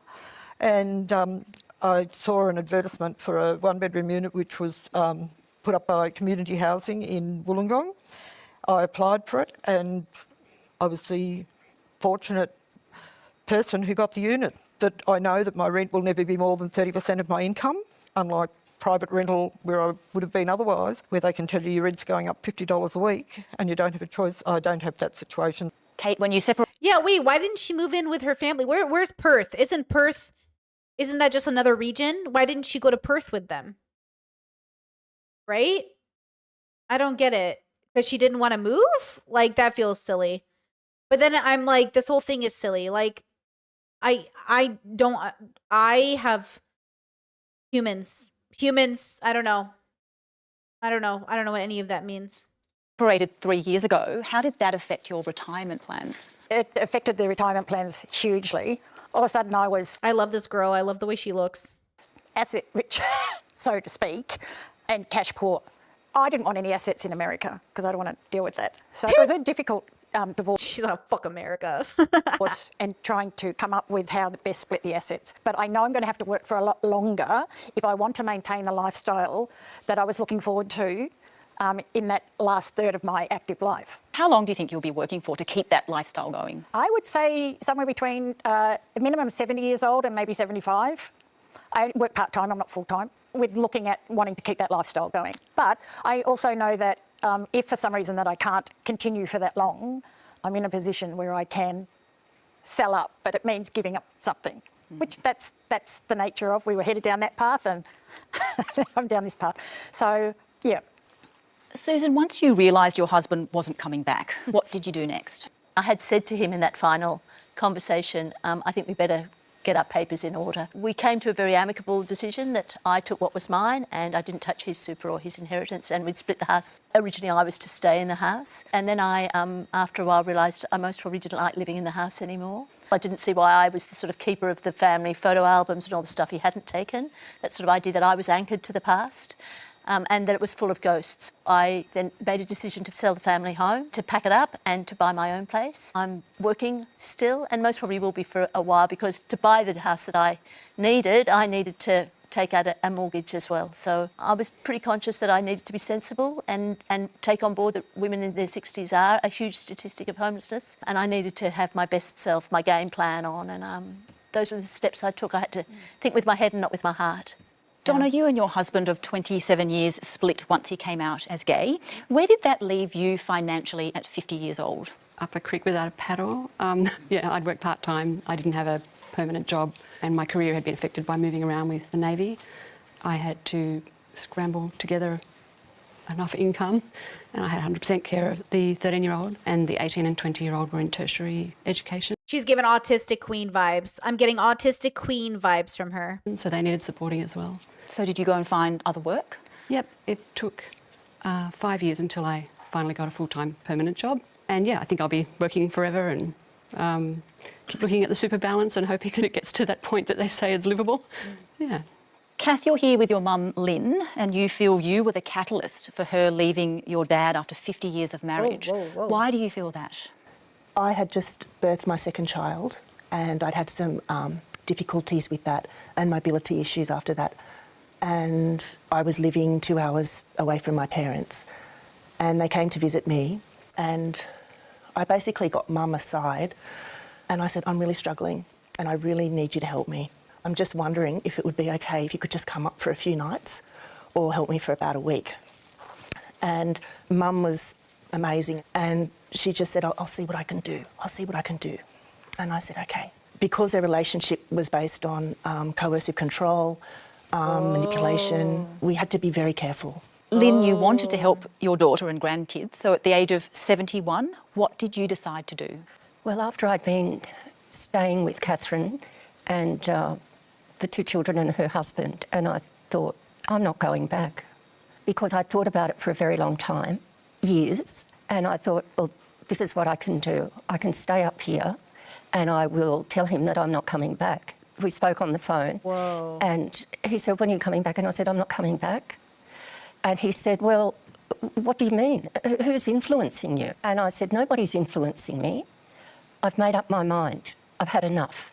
So Catherine organised it for him to go into independent living, where he had his own unit, lovely little patio. There were cooking facilities, but at this particular place, your meals were prepared for you, breakfast, lunch, dinner.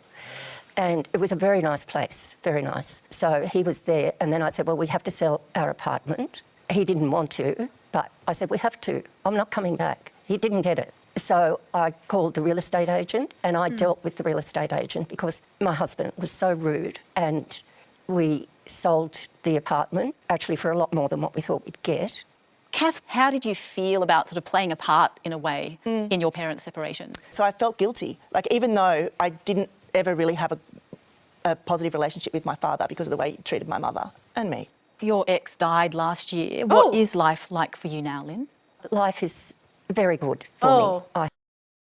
I was so confused for a second about who died. I'm sorry. I thought her husband died, and I was like, damn. But like, no, her mom, the man died. The abusive man died. Okay, well, you know, hey, it'd be like that sometimes. Have a great relationship with my daughter and son-in-law and children, and I can do what I want. I can make plans. I don't have to cook dinner for 6 o'clock every night.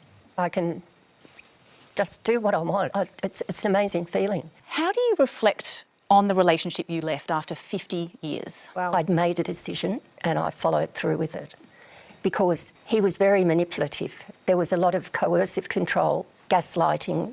Sometimes I felt I wasn't good enough and I used to get a bit nervous. He was never physically abusive. There was no physical. It was all mental. It was all verbal. Which is bad. And then I just, I guess I felt proud of myself. I'd actually done it. That's it. Yeah, you I did. need a life. We love And you, I've got it. girl. My new life it's a lot more peaceful. I am living the lifestyle that I've always wanted to live. I couldn't live in a city. I don't feel good unless I come inside and I'm muddy. Insightful, the podcast. Our most fascinating guests on the taboo topics that have changed their lives, from sex and relationships to health, wealth and grief. Find it and listen wherever you get your podcasts. Okay, girl. My new life, it's a lot more peaceful. I am living the lifestyle that I've always wanted to live. I couldn't live in a city. I don't feel good unless I come inside and I'm muddy. I fought really hard to get this property in the divorce because it was my passion. This hasn't been used for a while. The hardest thing during the divorce was the day that I made the decision to send my cows to the market. So the truck came, picked them up, and I was absolutely devastated.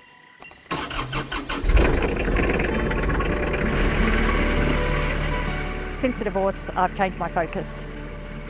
But I still love living on my 26 acres with a spider on my neck. Excuse me.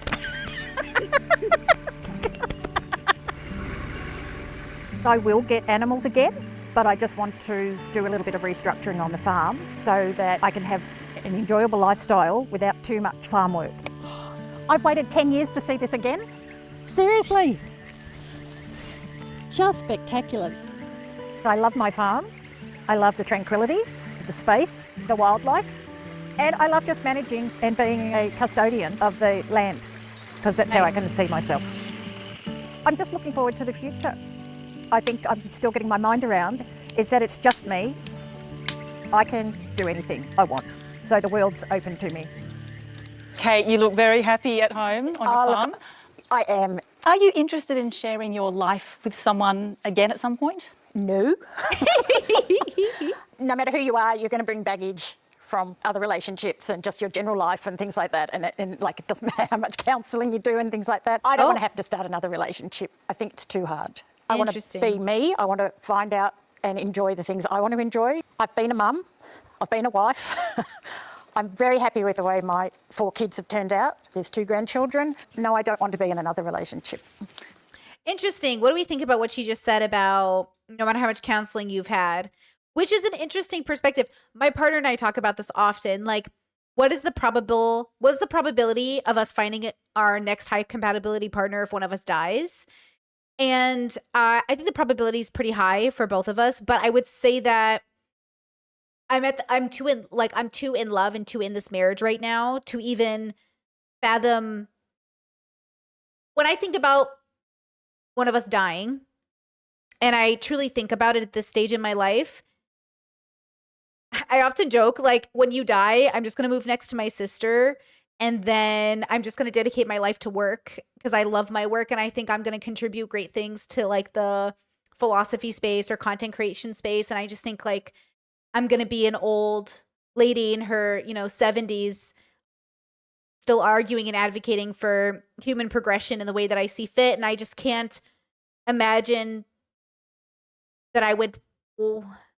I'm too in love right now for this to be real, but I'm like, I don't want to talk to anybody in the way that I want to talk to my best friend, him. So if she died, it'd be weird to think about finding a new person like that. You know what I mean? I'm not saying like I couldn't find another high compatibility partner, but when I think about them dying, I just think about all of the dedication I can do to like advocacy and people and society. And that feels more fulfilling in a sense, theoretically, hypothetically. I don't know this because I'm too in love and my partner's healthy and we're doing pretty good right now. But if they died, that's where I imagine my life going. But who knows? I don't know. But it's interesting what you see where you are in life and where she is. You know what I'm saying? So it's just interesting where, yeah, I don't see myself being excited to date again. I see myself excited to build the work I'm already producing into something greater. Yeah. But, I'm in love and my partner is not going to die. So, well, fingers crossed, you know what I mean? Yeah. Who knows? Yeah. Yeah, I don't know. Who knows where life will ever take you? But obviously, if you run into that high compatibility partner, and it makes sense, like there'd be no reason not to couple. You know what I mean? It's just a matter of like, where do you see the activity? Like, it's not going to be in the forefront of my mind. Before I found my high compatibility partner at this era of my life, I was actively dating. Like, I was pursuing dating. But I think if they died in the next 10 years, I don't know how interested I would be in pursuing that as a hobby or a pastime, is what I'm trying to say. Do you know what I mean? I think it's different. I don't know if I'd be like this woman here. She's not actively dating because, like, yeah, like, I'm good, dude. I already did that. I'm going to do something else with my life, you know? But if I run into that person, sure. But I'm not going to, like, I was actively dating. You know what I mean? Like, I was pursuing relationships actively before I ran into my partner. It wasn't like I was waiting. I wasn't, you know what I mean? It's different. But yeah. Kath, was continuing to work a necessity once you separated at age 54? Continuing to work was a necessity for a while, but it wasn't, I didn't continue because it was a necessity. I continued because I wanted to, and I changed focus. I decided that I would do something that I'd always wanted to do when I was about 20. I wanted to work internationally in my social work career. So at the grand old age of 56, I embarked on an Australian Volunteers International placement in Cambodia. And that has led to, it's now almost 18 years since my divorce. And for those 18 years, I've been working in international child protection and loving every single minute of it. Let's go, Queen. Let's fucking go. And I've also formed wonderful relationships all over the world. So I have new friends, I have a new focus. And I think that my relationship with my children has improved enormously as a result. I have a very close relationship with them and all my grandchildren as well. What's your relationship like with your ex-husband? It's tolerable. I see him only at grandchildren's birthdays and children's celebrations. You know, I accept what my children and grandchildren want to do, but no further than that. And you met a new partner? Oh, yes, I did. Oh, okay, sorry, Queen. It's a bit sad. Yeah, I met him when I was 63 and we had 5 fabulous years together. I wasn't hunting for anybody. It was a beautiful relationship. We shared lots of like-mindedness. He came and lived in Laos with me when I lived there. We had a great time together, but sadly he died of cancer, so I've been on my...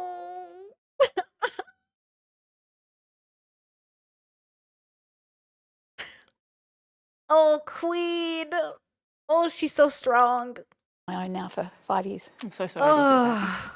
Susan, you separated a year ago. Have either you or your ex repartnered? Yes, we've both repartnered. He repartnered quite quickly, and then I've been able to find someone else. I'm very happy. I'm in a new relationship, and he's also a divorcee, so we share a lot about sort of loss and a feeling of second chance. How do you feel those around you perceive divorce? I still think for people in our age group, it's seen as a bit of a failure. I think, you know, on social media, there's a lot of 40 years, 50-year anniversary, well done, aren't we special? Even when marriages aren't great, people still see the accolade of the years. We were a couple in a small town. I've had strange and interesting reactions to our separation and consequent divorce. I've had people who've come up to me, dear friends, say to me, oh, thank God, he was awful. When, oh, shit. Okay. So remember, we weren't sure about her relationship? Well, apparently her friends hated him, so I hate him too. Assuming her friends are well-adjusted. Then they're going to know, like, we don't like him, girl. Aren't you lucky? I've had other people who cross the road when they see me, and I think that's their problem. They don't know what to say. I think I've also got people who need to confess, you know, because we were a couple, and so when he's in town and he goes out with them, they'll ring and say, oh my God, I've got to go out with him. What am I going to do? I think I'm going to vomit. I have to tell you. So I've had that reaction. I think it's just a very strange way in which people feel they need to take sides, perhaps, when maybe I didn't know what side I was on. So I'm surprised by that way that there's not a sort of even-handedness, perhaps. And you and Jan still live together nearly 25 years after you divorced. How would you describe your relationship now? Best friends, very supportive of each other. And I think for all the trauma and all those years that we communicated and worked together, it's paid off that we have a very comfortable relationship with our children, our grandchildren, and each other. Do you miss... Let's go. Fucking queens, bro. This is beautiful. I love this channel. This channel, like, reignites, like, a hope in humanity that I think, like, we lose sometimes in these, like, conversations everywhere. But, oh, my God. Mwah, mwah, mwah, mwah. Queens. Anything about being married? The intimacy. To address that, I have massage. I found I needed touch. That's something that was really hard for me. I can't touch Jan because I'd want what I can't have. So I'm very conscious of the fact that I need to find that alternative touch. Get a vibrator, girl. Get a sex worker. But also, like, you know what I'm saying? And that's been fine. Jan, what about you? How is life for you now? I think I'm in a position now that I never thought I would be. I'm able to live authentically as who I am. I mean, it was terrifying when I first went out as Jan the first time, but then I realised walking down Rundle Mall, nobody was looking at me and no one cared. And I think that was a wake-up call. But I'm 27, 28 years now as Jan, so it's something that I don't really care anymore. I'm who I am, and some people work out I'm different. Some people get quite surprised when it's mentioned in discussions. So I'm pretty comfortable with that, and I'm alive. Donna, what's it like to hear Jan and Anne's experience? Oh, it's beautiful. Like, I wish for that communication and honesty and integrity in my marriage. Russ, how do you keep things amicable with Ida? We just keep in touch. You know, we chat from time to time. We discuss what's going on with the kids, keeping each other posted on any conversations we've had or any developments that we've had and so forth. We've planned to, we haven't really done too much of it, but having family get-togethers, for example, for birthdays and certainly for Christmas and so forth. We'll still operate as a family, and we're looking at doing things like, you know, going for a family walk at some point or going out for lunch or dinner together. Ida, is that how you sort of see things? I bought my own little cute apartment that comes with lots of fancy amenities which are really well utilised. Like, I love my spa, pool, sauna. Okay. So it's a great distress at the end of the day. So it's small, it's humble, but it's mine, and that sense of ownership and freedom is fantastic. We communicate and debrief over the kids, like we're doing a fortnightly arrangement with our youngest one, because then he has a chance to not pack bag every week. We are amicable. I consider him as friend. I refer to him at times as annoying older brother, and we have that definitely closeness and a bond and respect, and kept all the good things. He was my only family in a way, because none of my family members live in Australia. Just because we are amicable doesn't mean it wasn't easy. It doesn't mean the divorce didn't have to happen. Yeah. David, what lifestyle have you chosen since separating from Ellen? I live about 50 kilometres away. It's a landscape reminiscent of where I was born in England, so it's something that I feel homely. Yeah, I feel like I'm home. Ellen, what about you? What's your lifestyle like? I'm very content with my life now. I made the decision 18 months ago to sell what was our family home and buy something that was just mine. And that was very healing. And I feel very blessed too that David and I still have such an amazing friendship. Nice. He is still my best friend. You've now been married twice. Would you do it again? No way. I've had the worst first time round, and I've had the best. And I can honestly say that with David, in spite of the challenges and the differences, I've had the absolute best of relationships, and there's no way I'd try again. No way. Susan, a year since your divorce, how much has life changed for you? I think I'm most probably better off. I back myself more. I'm more aware that I make things happen and I don't have to seek approval or whatever it was. And so, yeah, I think I'm a lot better off than I was. I have a house that's mine and I love it. I'm in a really loving and gentle, kind relationship where we share a lot about and make room for the other person's families. I'm just more settled, and I realise I don't need to have a voice or an opinion about something if it's not worth it. I can be quite still in myself, and I suppose I just feel like me, which is nice. Thank you so much, and thank you to you all for being here. That's all we have time for. Thank you too for joining us. You can catch up on this episode. I really love this channel. Go ahead and link it again in the chat. This is SBS Insight. Oh, humans gonna human. Humans gonna human, and this is the other side of it. You know, I think we need a reminder that there are so many well-adjusted people who are working on it, who are going to therapy, who are trying to have good conversations. I think we're so used to the toxicity on the internet and in our lives and on the news, which is, you know, I get it. Humans gonna human. But it's also so important us to see healing. Like, it's so important for us to see, especially older people, find peace, because like that's where we're heading. You know, we're all gonna be old. And, you know, it gives you such, like, I'm so looking forward to getting old. Like, I am especially as I see older people feeling fulfilled in their own life. Like, I'm excited to get old. You know, I think it's going to be a really great adventure. I think it's going to be really wonderful. We're also making we're putting a lot of action into our future. Like, we're thinking about being old. We're thinking about what our life looks like. You know, I'm always thinking about it. And again, we do have hard conversations. I mean, I know I was like maybe being a little silly before, but I mean, we seriously have conversations about dying. What are you going to do if I die? And I need to know you're going to be okay. So like, what's the plan? I die tomorrow. What do you do? Like, we have those conversations. We want to make sure that the other person, if we die randomly, like, because you know you're never guaranteed tomorrow, is stable, like is ready to say like, what's the plan? And we're lucky that we have at least A, B plans. Okay. We're lucky that we're a good enough planners, though I will say, like, I'm a better planner. You know, I think the ADHD maybe makes it a little bit more difficult to plan for the future sometimes, but it's okay. My autistic brain is very good at planning. So I think setting ourselves up for the future is what's important. Making sure that what we do today isn't going to fuck us up, because I, with peace and love, do not want to be 70 with no money. I do not want to be 70 and not know what to do.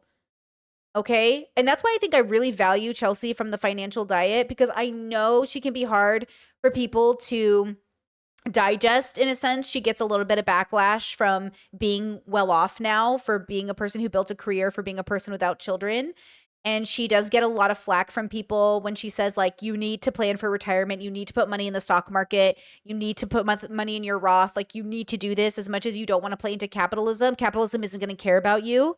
And so by the time you're old, if you don't have that $1 million saved up in some aspect, like, what are you going to do? And there is a way to start now. And even though it feels small, it's going to make a big difference in 30 to 40 years. You know, it is going to make a big difference. Even if you have to work till you're 79, maybe you won't have to work till you're 95, right? Like, even though we used to be able to retire at 65, you know, it's about planning ultimately. And so, yeah, like, it's exhausting, but it is life. Like, this is life. This is like the planet we've evolved on. This is where we are at. And regardless of capitalism, you'd still have to know what to do when you were elderly. So we have to figure out what to do. Maybe it's moving. I saw today, what's that YouTuber's name? I don't watch him enough to know his name. Matt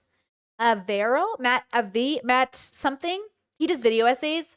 I didn't finish the video, but he was saying how he moved out of the US permanently, which I could never, like, I don't know what that means, right? I don't know that I could say I'd end up anywhere permanently. Like, I don't know what that means, but I would say that, you know, people are making that decision to leave the US. It's definitely a thing you can do. I mean, your ancestors certainly weren't born there. So y'all got immigration in your blood, okay? For all the people that are too afraid to leave the U.S., I mean, it's not like you were born there unless you're native. You know what I mean? So, you know, it's in you to travel, to do these things. But it is scary. Like, I'm terrified at the idea. I'm not there yet. Like, I read some stories about people living abroad, like 11 years away from the U.S., and like, it's still, like, they still miss home. Because you do miss home. I mean, what the autistic gentleman said that he basically recreated, England, where he is now, to kind of give him a sense of home. I don't think it's wrong for Americans to see America as their home and to miss it. I don't think it's wrong to leave it. I don't think it's wrong to go back. I don't think it's wrong to be there. I think you can live a good life in America. It's just not going to be easy. But I don't know anywhere that is. Like, I'm not sure where you would go where it would be easy. Maybe easier. But I'm not sure that it's ever easy. I'm not convinced. I don't know. Maybe I don't have the privilege enough to know that it's going to be easy. I just think it's easier. But easy is really difficult when you're facing a global economy that's being impacted. Right? Like, it's weird to say, like, it's easy. I don't know where it's easy. I don't know very many people who are having an easy time of it. And so at least we're all in this together, huh? You know? Yeah. Oh. All right. With that said, that's all I had for you guys today. Just a reminder, let's see. What are we doing this week? On the Discord, the 30th, Sunday, we're doing Discord 101. Great for new people. Open discussion. Come join us. Support the content. Get a little thank you back. We're also focusing on frameworks, though it's on open discussion, so you guys can come talk about anything. But we're talking about frameworks, the way you see people, see yourself, see your place in the universe, which could coincide with economics, retirement, jobs, could be framework, thinking macro, micro, God, no God, aliens. So that's going to be the theme. April 6th, Smash event on the Discord.